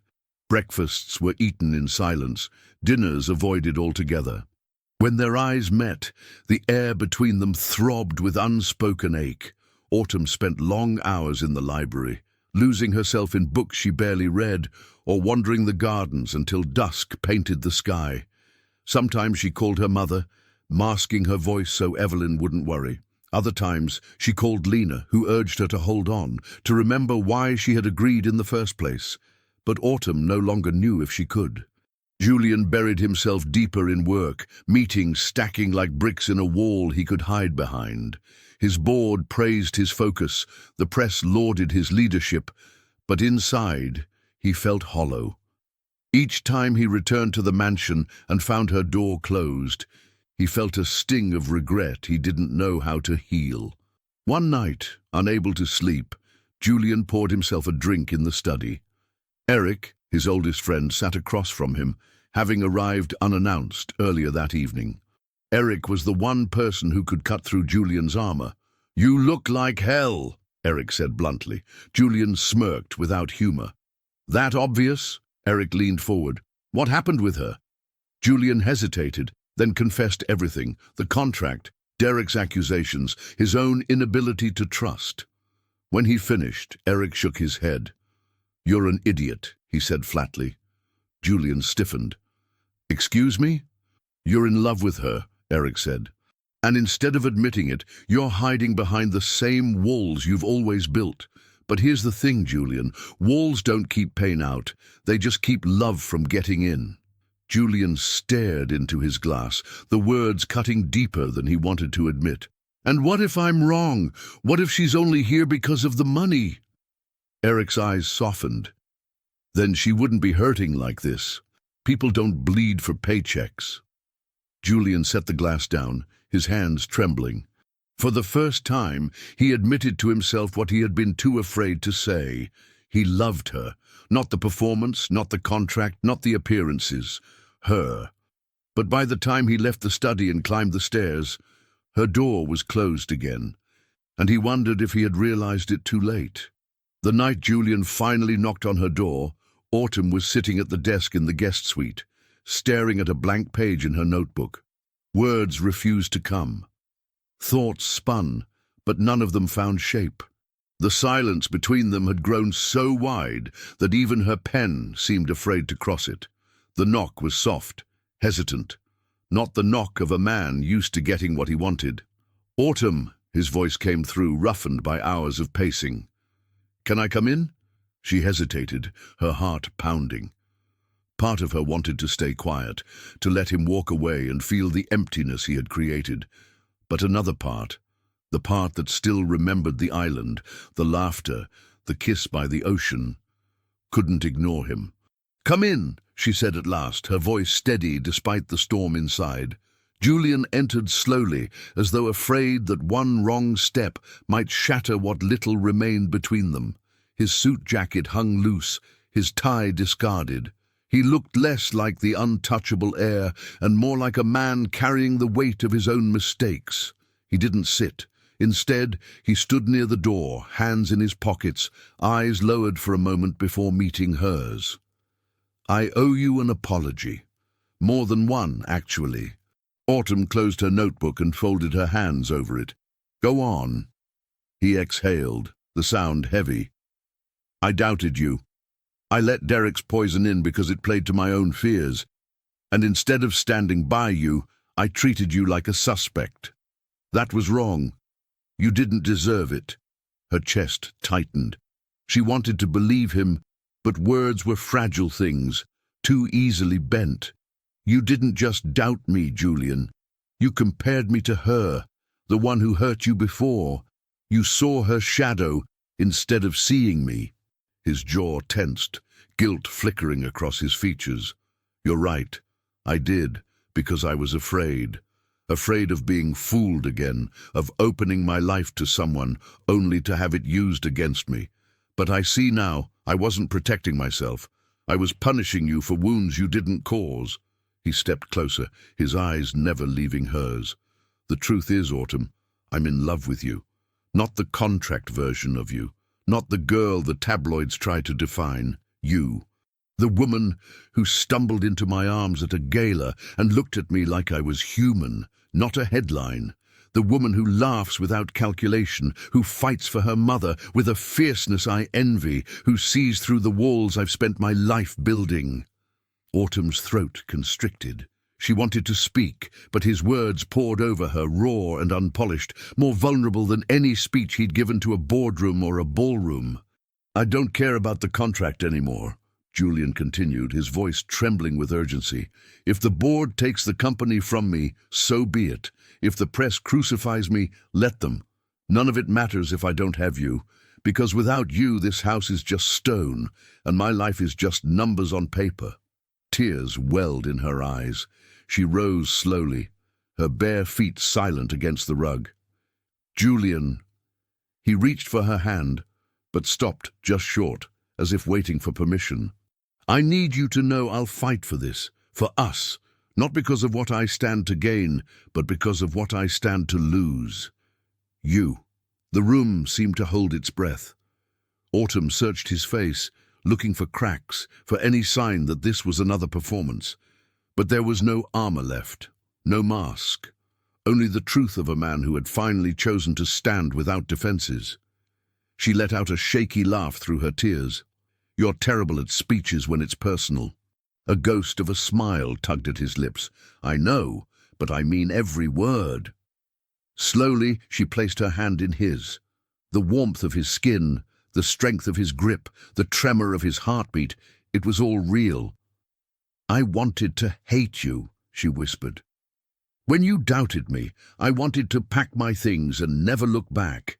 But every time I tried, I remembered the man on the beach, the man who told me he was tired of pretending. That's the man I fell for, not the CEO, not the billionaire, you." Julian's eyes glistened.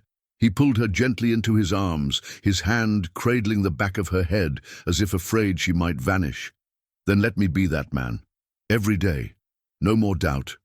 No more ghosts."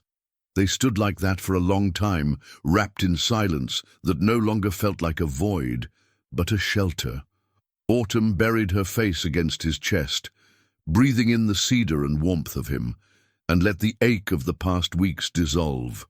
When she finally pulled back, she touched his cheek, her thumb brushing away the dampness near his lashes. "If we're going to try again, it has to be real. No contracts, no masks. Just us. Just us," he echoed, his voice steady now. That night, for the first time in weeks, they slept in the same bed, not as actors bound by a script, but as two people who had chosen each other despite everything. His arm draped over her waist, her head rested on his shoulder, and the silence between them was no longer empty. It was full. In the morning, the world outside still buzzed with headlines and whispers. But inside the mansion, they shared coffee in the kitchen, laughing over burnt toast and spilled sugar, and for once it felt ordinary, ordinary in the best way. For Autumn, it was proof. Love didn't need chandeliers or contracts to be real. It only needed honesty, forgiveness, and the courage to hold on when everything else tried to pull them apart. And for Julian, it was the beginning of freedom. Not from his grandfather's claws, not from the board's expectations, but from the prison of his own fear. The return had come, not in grand gestures or staged photographs, but in the quiet truth of two people finally daring to believe in each other. But even as they rebuilt their fragile bond, shadows lingered at the edges. Derek had not disappeared, and the world would not stop watching. For now, though, as Julian kissed her temple and she smiled into her coffee, they chose to believe that love was stronger than doubt. And for the first time, that belief felt like enough. Rain hammered Manhattan in oblique strokes, turning the glass of Carter Holdings into a slate of moving silver. From Julian's office, the city looked like a living schematic, rivers of headlights, clusters of umbrellas, the dark geometry of rooftops stitched together by steam. The storm made the windows tremble faintly. Somewhere in the ductwork, a loose screw clicked like an anxious metronome. Autumn stood with her palm against the cold, trying to steady her breath against the weather outside and the weather that had started inside the company. Over the last 48 hours, the mood in the building had shifted. Elevators were fuller but quieter. Assistants typed harder. Mid-level executives looked like actors waiting for a cue that had not come. The gossip site that stripped her life for clicks had been a spark, but it turned out to be tinder for something else. Emails, hastily scheduled meetings, a slipped phrase in a corridor, North Star, exclusivity, accelerated diligence. Daniel arrived at Julian's door with a folder tucked tight under his arm and a look Autumn had come to recognize as respectful alarm. "You'll want to see this," he said, setting the folder on the desk as if it might bruise. Derek circulated an agenda for a special session 2 days from now. He wants a preliminary vote to endorse a merger exploration with a vehicle called North Star Urban SPV. SPV, Julian repeated, motioning Autumn closer. Special Purpose Vehicle, a paper entity. Daniel nodded. Cayman registered, new, no track record. They're offering strategic consolidation with a staggered board and something called a stability pledge. He tapped the page. There's also a breakup fee 3 times the usual and an unusual MAC clause, material adverse change, tied to leadership integrity events. Autumn felt the words like cold water down her back. Leadership integrity events, a convenient way to spook a deal if a CEO's personal life got loud. Derek hadn't just thrown mud for sport, he'd been salting a field he meant to harvest. "Who's behind North Star?" Julian asked. "On paper?" Daniel slid out a second sheet, beneficial ownership abstracted behind a holding company with a comforting name, Fountain Lane Capital. But the registered agent is one of Derek's old firms, and... He hesitated. "There's a side letter." Julian's brows met. "Side letter?" Daniel lowered his voice. "I only saw a screenshot. An exclusivity side letter that shifts the break fee to personal liability for the CEO if the board breaches by engaging other bidders after signing. That's not standard." Autumn reached for the page. The font was sanitized, the language elegant, the trap precise. Personal liability. It would turn Julian into collateral. "Where did you see it?" she asked. "A junior in legal pinged me," Daniel said. She was scared to forward the file. Said it appeared for 30 seconds in the virtual data room and then vanished. "The vanishing is the point," Julian said quietly, jaw set. "Derek is staging a stampede. He spooks the board with press, walks in a rescue merger, binds me with a personal no-shop, and then hands the keys to his friends. He gets paid either way." Autumn felt for the chair and sat. The rain had thickened into a steady roar. A grey curtain pulled across the city. She thought of the island, how the sea could sound like this when the wind turned, and of the moment when trust had felt like a muscle inside her that might finally learn to bear weight. She couldn't lose that, not to a cousin's clever cruelty, not to a footnote in a side letter. "Who are the directors most easily swayed?" she asked. Julian blinked, then smiled without humor. "Listen once to a room, you know which chairs squeak. Langley, hedge fund money, loves fees and speed. Morrow, the philanthropist who hates mess. Baranski, old friend of my grandfather, who thinks the world ended in 1987 and keeps trying to reboot it. Who's most principled?" "Yamamoto," Julian said. "If I can get him to hear me before Derek gets to him." Autumn looked up. "Dr. Yamamoto, the Japanese executive from Sakura Urban Development." "Kenji Yamamoto," Julian said, a note of respect in the name. "PhD in civil engineering. He can smell structural failure in contracts the way I can in concrete." Autumn stood again, restless energy gathering. "Then we go to him now." Julian studied her for a long beat, and something softened in his eyes. "We," he repeated. "Yes, we." The rain in Midtown turned into mist by the time they reached the building where Sakura Urban Development kept its New York offices. The lobby was understated. Japanese maple in a bronze planter, a painting that looked like water, and sky had negotiated a truce. The carpet a field of grey that swallowed the sound of expensive shoes. The receptionist greeted them with a bow and a soft irashaimais before calling upstairs.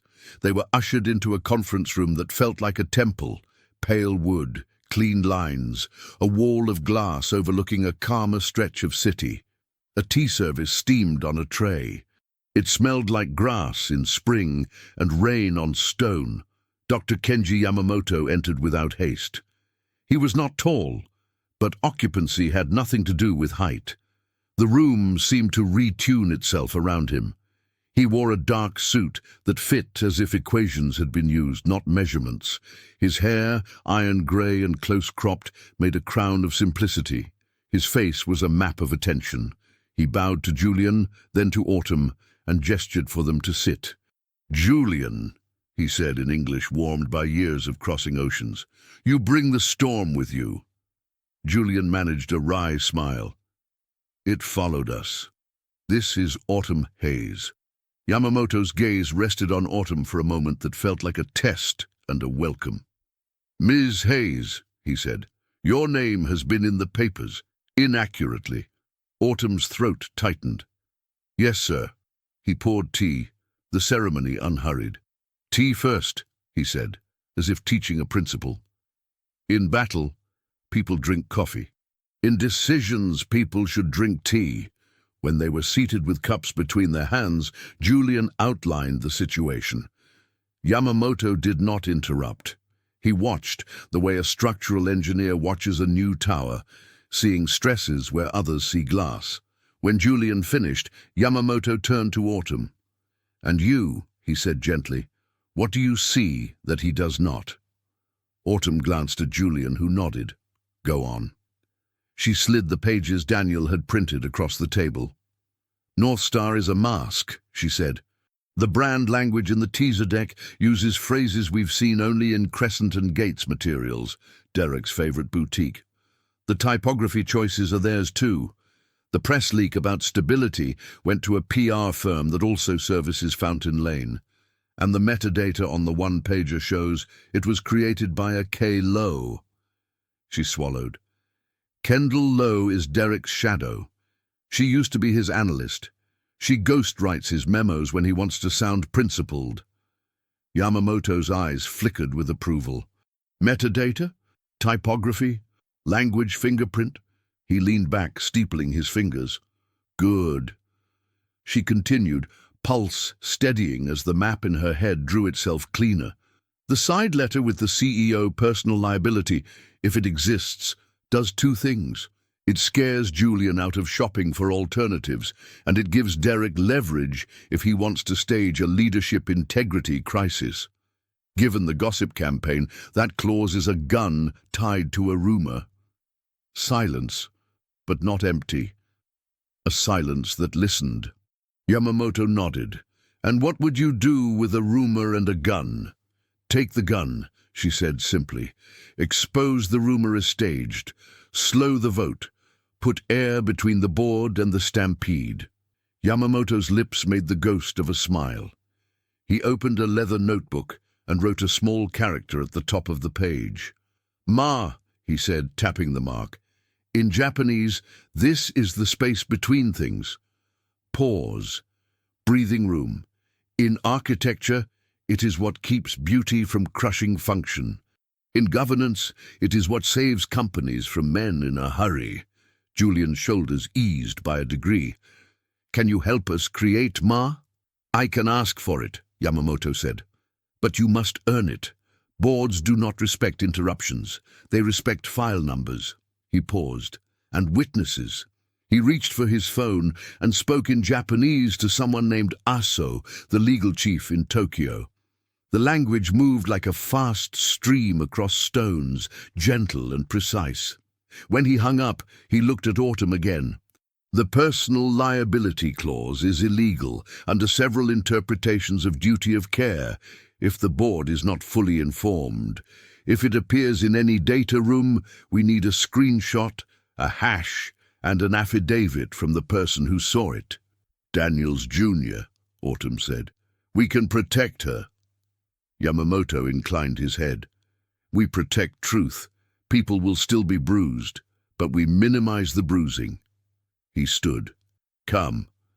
There is a partner here in New York I trust." He checked his watch. "He is slower than Derek. This is a compliment." The partner's office smelled of old paper and new ink. His name was Mauricio Peña, hair white as printer paper, eyes the color of old steel. He listened, he grunted. He pointed at Clauses with a pen that had dented many an argument. "Here," he said, circling the break fee. "3 times? They're daring you to blink." He circled again. "And this phrase, leadership integrity events, is a Mac that conducts gossip like copper wire." Adum. While the lawyers built a skeleton of strategy, Autumn did what she knew. She went hunting for story. She called the PR firm and asked an innocent question about an embargo. A receptionist put her on hold long enough to transfer her without realizing it to a junior who mentioned a draft press release with a fill-in-the-blank date. She texted Lena, who knew a social media manager who knew a guy who had been asked to line up influencers for a landmark consolidation in the urban space. She found a file in the data room's cached build, a ghost, its PDF properties showing Kendall's initials and a timestamp stamped 15 minutes after Legal's Jr. had panicked. She printed it all. She arranged it on the conference room table like a storyboard.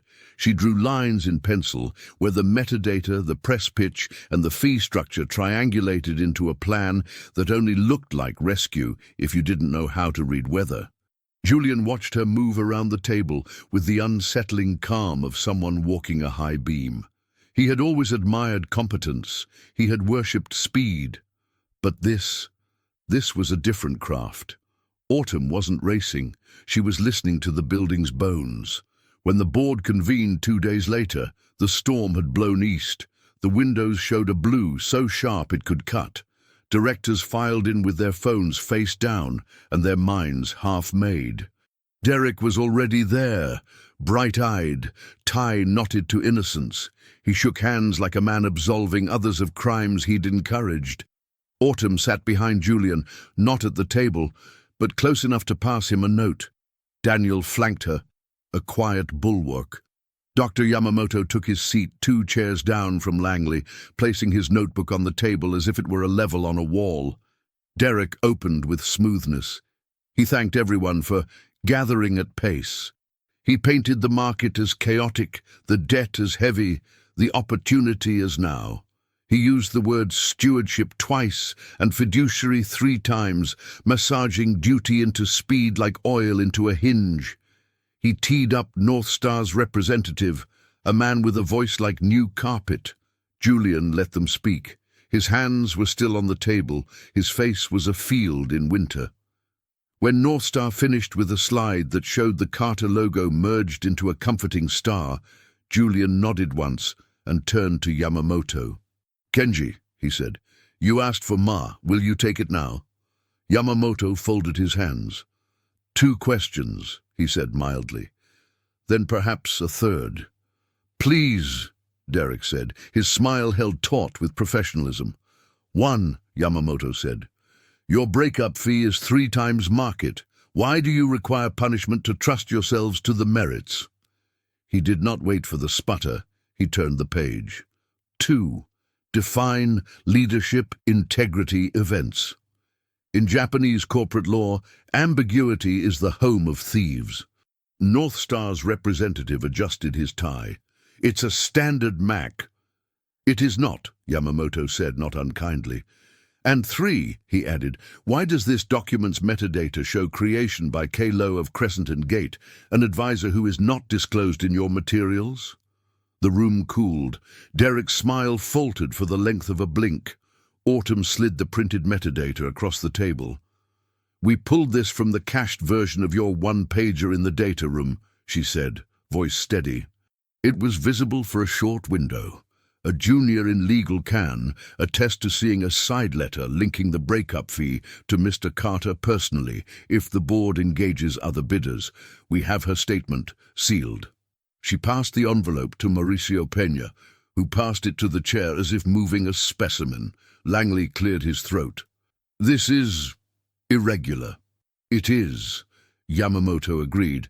"Irregularity is the tax that greed charges intelligence." Derek recovered quickly. "Let's not sensationalize," he said, palms open. "We're in turbulent markets. North Star is a proven where?" Autumn asked softly. She held up the PR pitch. "They have a press release drafted with blanks for dates and market conditions triggered by leadership uncertainty. They've lined up influencer placements for the day after our vote. That isn't a partner, that's an ambush with better fonts." A murmur ran the length of the table. The chair, Baranski, of the 1987 nostalgia, squinted at the page. "And what would you propose, Ms. Hayes, besides outrage?" "Time," she said. "Ma. 30 days to solicit alternatives under a clean process. Remove the personal liability trap from any drafts. Require disclosure of all advisors and beneficial owners. And," she glanced at Yamamoto, who inclined his head, "invite Sakura Urban Development to submit a non-binding expression of interest to create a real comparison." All eyes slid to Yamamoto. He did not blink. "I am willing to write such a letter," he said. "We do not move fast. We move correctly. If the board prefers speed, you should choose Derek's friends. If you prefer to keep what your founder built, you should slow your heartbeat." Derek shifted, the first sign that the ground had tilted beneath him. "This is highly irregular," he said again, thinner. "Or highly ordinary," Julian said, speaking for the first time. His voice was low and unhurried, the way a man sounds when he has stopped negotiating with fear. "We are not a company for sale in a pawnshop window. We build cities people live in. We do not trade our name in a side letter." The chair rubbed the bridge of his nose. "We will take a brief recess," he said, the old world still needing to consult with itself. Directors stood in clusters. Phones rose to ears.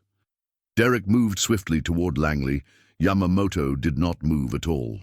He took a sip of water, set the glass down, and looked out at the city as if it were a patient whose pulse he had just steadied.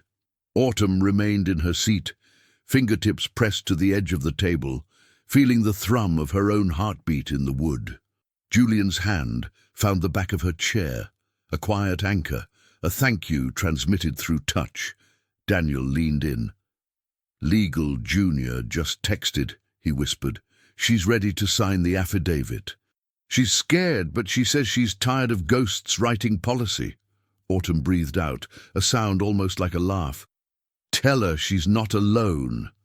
Across the room, Derek turned, eyes finding Autumn's. There was no charm left there now, only calculation re-evaluating itself. For a second, she saw the boy he must have been, clever, underpraised, learning to win by tilting the table. Then the mask slipped back into place, and he smiled with only his mouth. The chair rapped the table gently. "Back to order," he said. "We will entertain a motion to delay consideration for 30 days, while we solicit alternatives and review all materials, including—" He squinted at Yamamoto's notebook, amused despite himself. "Ma."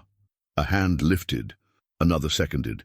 Derek opened his mouth, but the sound that followed was not his. It was the vibration of a phone on the table, rattling a teaspoon in a saucer, Yamamoto's. He glanced down, and his face, usually the surface of a calm lake, moved. "Pardon me," he said, voice even. He read the line again. Then he looked up at Autumn, and something like wonder warmed his eyes. "A message from Tokyo," he said. "Our board has authorized me to submit a letter of interest. Today." The room absorbed the words like dry ground taking rain. Pens moved. 3 faces thawed, 1 hardened. Derek leaned back, calculating new routes. Autumn felt the future tilt on its axis. She could see it now, 30 days of fight, of calls and filings, of steady truth outlasting clever lies. She could see how this might be enough to save the company, enough to prove to them, to him, to herself, that she was more than a rumor's shadow. The chair cleared his throat. "Motion on the table," he said dryly. "All in favor?" He paused as a hand rose slowly at the far end, the one hand everyone had been waiting to see. Julian did not look at the count. He looked at Autumn. Her phone, silent on the table until now, lit with a message from Daniels Jr., signed, uploading affidavit now. The progress bar crawled, blue on white, a tiny river crossing a screen. Autumn's finger hovered over send to board. The room held a breath that felt like a held cord waiting for release. Outside, the storm had left the city scrubbed and hard-edged. Inside, in the stretch of quiet before a vote, she felt the whole building lean toward her, incredibly, like steel, listening for a human voice. She tapped the screen, felt the vibration of the sent file, and lifted her eyes as the chair began to count, wondering, just for a heartbeat, if truth, once spoken this clearly, would finally be enough. Or if the next sound in that room would be Derek finding one more trick in a pocket that should have been empty. The fragile peace between Autumn and Julian did not last long before the storm broke. Their reconciliation had been real, honest, healing, but outside the mansion walls, forces moved with cold precision. Derek Carter had not forgiven his cousin for succeeding where he had failed. And Derek, unlike Julian, had no hesitation in turning family into prey. It began with whispers in the boardroom, rumors of an ambitious merger with an overseas conglomerate. Too good to be true, too fast to be safe. Derek positioned himself as the architect of opportunity, a visionary with bold plans. Investors leaned in, lured by promises of expansion and profit. The Carter Holdings board, already restless under the weight of gossip about Julian's personal life, found the narrative tempting. Julian, buried under both public scrutiny and private healing, missed the first signs. He attended meetings, nodded at charts, but trusted his cousin's silver tongue more than he should have. Autumn, however, saw the cracks. One evening, while Julian pored over financial statements in the study, Autumn wandered into the library in search of distraction. A folder lay forgotten on the side table. Derek's handwriting sprawled across its label. Strategic Alliance, Yamamoto Industries. Curiosity tugged at her. She opened the folder, her fingers trembling slightly. Inside were glossy presentations, graphs climbing in perfect arcs, and a draft contract stamped with an international seal. But beneath the gloss, something felt off. She had learned enough during her time shadowing Julian at galas and dinners to recognize polished lies. The numbers looked too uniform, too flawless, as though painted rather than earned. Her instincts prickled. She copied the company name into her phone, searching quietly. Within minutes, she found articles buried beneath corporate jargon. Yamamoto Industries was indeed a respected firm in Japan, but it had no announced plans to expand into American real estate. And the executive named in Derek's documents, Dr. Kaito Yamamoto, was known for his caution, not reckless mergers. Her pulse quickened. This wasn't opportunity. This was a trap. The next morning, while Julian prepared for a meeting, Autumn placed the folder on his desk. "You need to look at this more closely." He barely glanced up, exhaustion in his eyes. "Derek has it handled. It's a chance to quiet the board and expand. We can't ignore it." "Julian," her voice sharpened, "it's not real. Look at the numbers. Look at the timeline. It doesn't add up." He sighed, pinching the bridge of his nose. "You're not wrong to worry, but this isn't your burden." "It is," she said firmly. "Because if you lose this company, Derek wins. And if Derek wins, he'll use me as proof you were unfit from the start." Julian met her gaze then, the weight of truth dawning. "What are you saying?" "I'm saying, let me help. Let me prove what he's doing." At first he resisted. He wanted to protect her from the ugliness of corporate warfare. But Autumn was relentless. She knew survival. She knew how to read between lines. She knew Derek was underestimating her.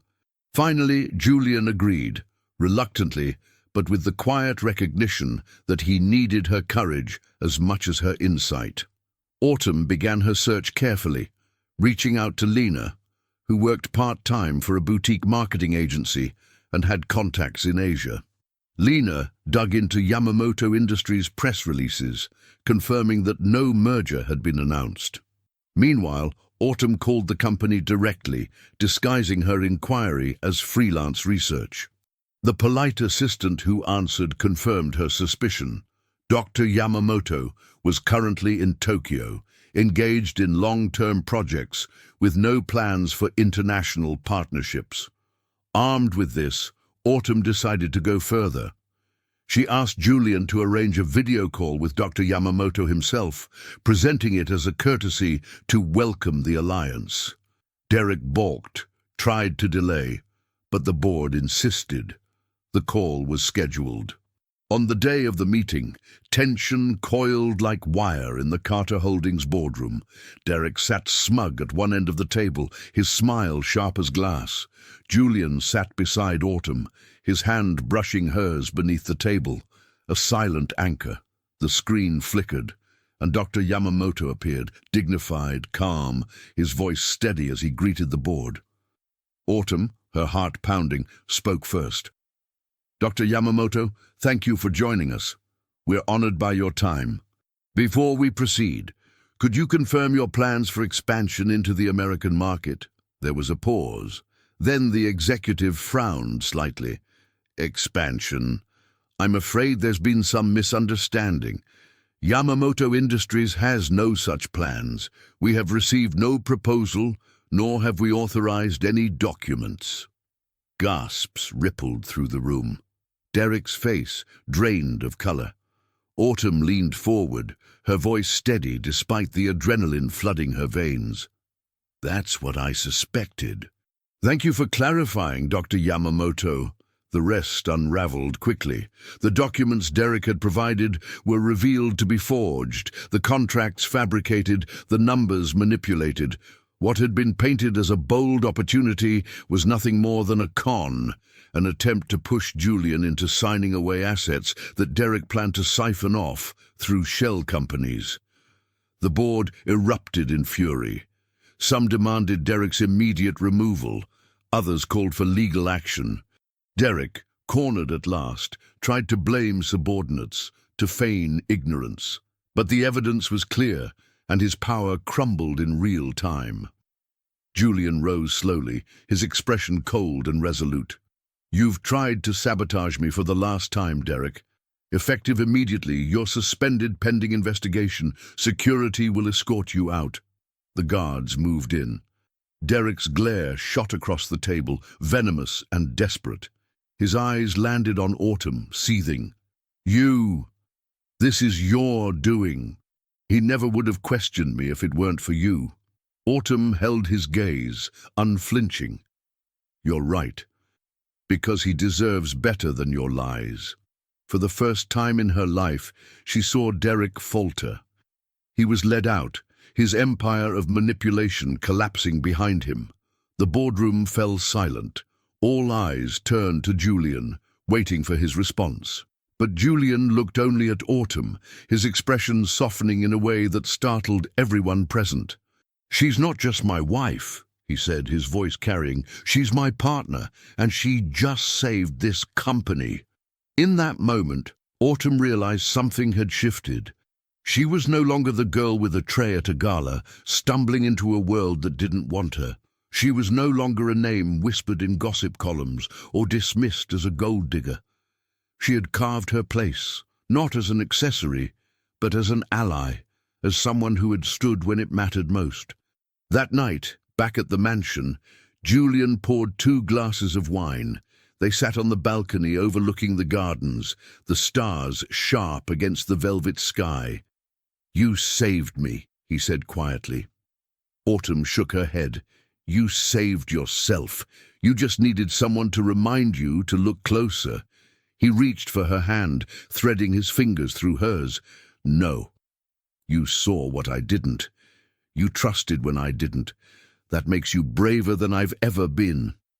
She leaned against him, her heart full. For the first time, she felt not like a visitor in his life, but a part of it, equal, essential, unshakable. And though she knew battles still lay ahead, she also knew this. Together, they were stronger than any storm Derek or anyone else could send their way. The contract had brought them together, but it was trust, hard-won and tested, that bound them now. And Autumn Hayes, once a girl from Queens with nothing but grit, had proven herself not just as Julian Carter's wife, but as his hero. The end of 6 months arrived with the quiet inevitability of a season changing. There was no thunderclap, no sudden shift of air, just the soft turn of a calendar page that reminded them both of the truth. The contract had reached its expiration date. Autumn woke early that morning. The mansion was still, wrapped in mist that clung to the gardens like a veil. She sat at the window with a mug of coffee, watching the first rays of sun stain the horizon. Her heart felt restless, torn between gratitude and grief. Gratitude for what these months had given her, her mother's treatment paid in full, debts erased, a dream that no longer felt impossible. Grief because what had begun as pretense had become the most real thing she had ever known. The contract said today was an ending, but her heart whispered it could be something else. Julian found her there, hair spilling over her shoulders, eyes distant as the dawn. He had not slept either. The weight of what he carried pressed too hard against the hours. For weeks he had planned this moment, rehearsed it in silence, searched for words that would hold the truth without frightening it away. "Autumn," he said softly.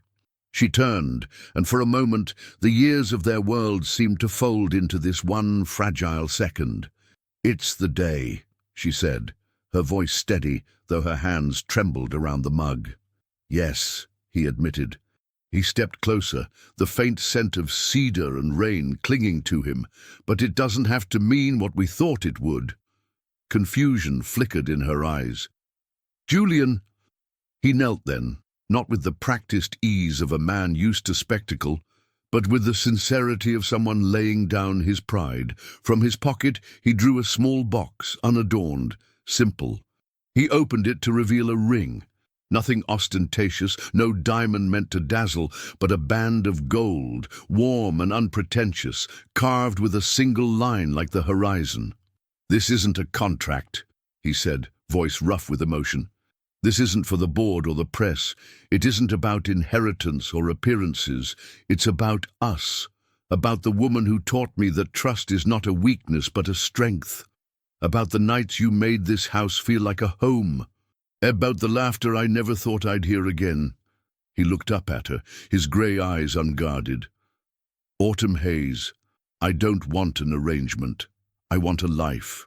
Will you marry me? Truly, freely, completely. Her breath caught. Tears blurred her vision as the world narrowed to him, to the ring, to the truth written on his face. Julian, she set the mug aside, kneeling down so they were level. Her hands cupped his face, her tears slipping onto his skin. I was so afraid this would end.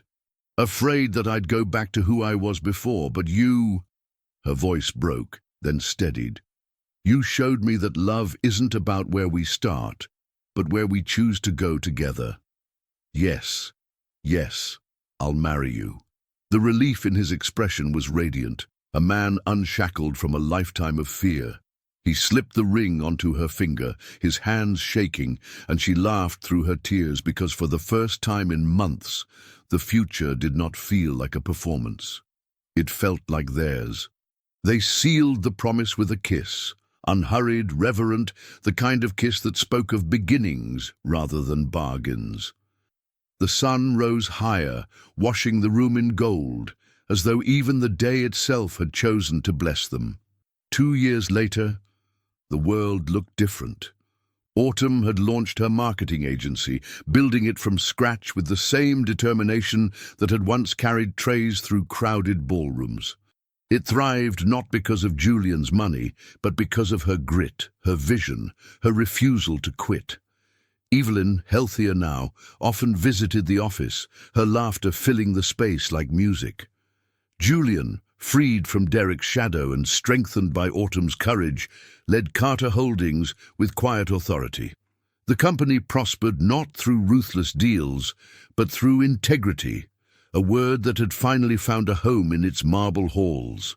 And on a late summer afternoon, they stood together at Lena's wedding. The ceremony unfolded in a field bathed in golden light, wildflowers swaying in the breeze. Autumn watched her best friend walk down the aisle, her own hand entwined with Julian's. As the sun dipped low, painting the sky in hues of amber and rose, music swelled and couples drifted onto the dance floor. Julian pulled Autumn close, his hand warm against the small of her back, his forehead resting gently against hers. "Do you remember the night we met?" he whispered, his voice a thread of wonder. She smiled, eyes shimmering. "How could I forget? I fell into your arms, literally, and I never wanted to let you go," he murmured. They swayed together as the world around them blurred into laughter and light. In that moment there was no contract, no boardroom, no shadows of doubt. Only two people who had stumbled into love when they least expected it, who had chosen each other not because of obligation, but because of truth. As the sun sank beyond the horizon, Autumn rested her head against Julian's chest, hearing the steady rhythm of his heart. She knew then, with absolute certainty, their story had begun with a stumble, but it had become the most beautiful step of her life. And in the quiet glow of twilight, dancing hand in hand, they understood that love, real love, was not something written in contracts, but something carved into the soul.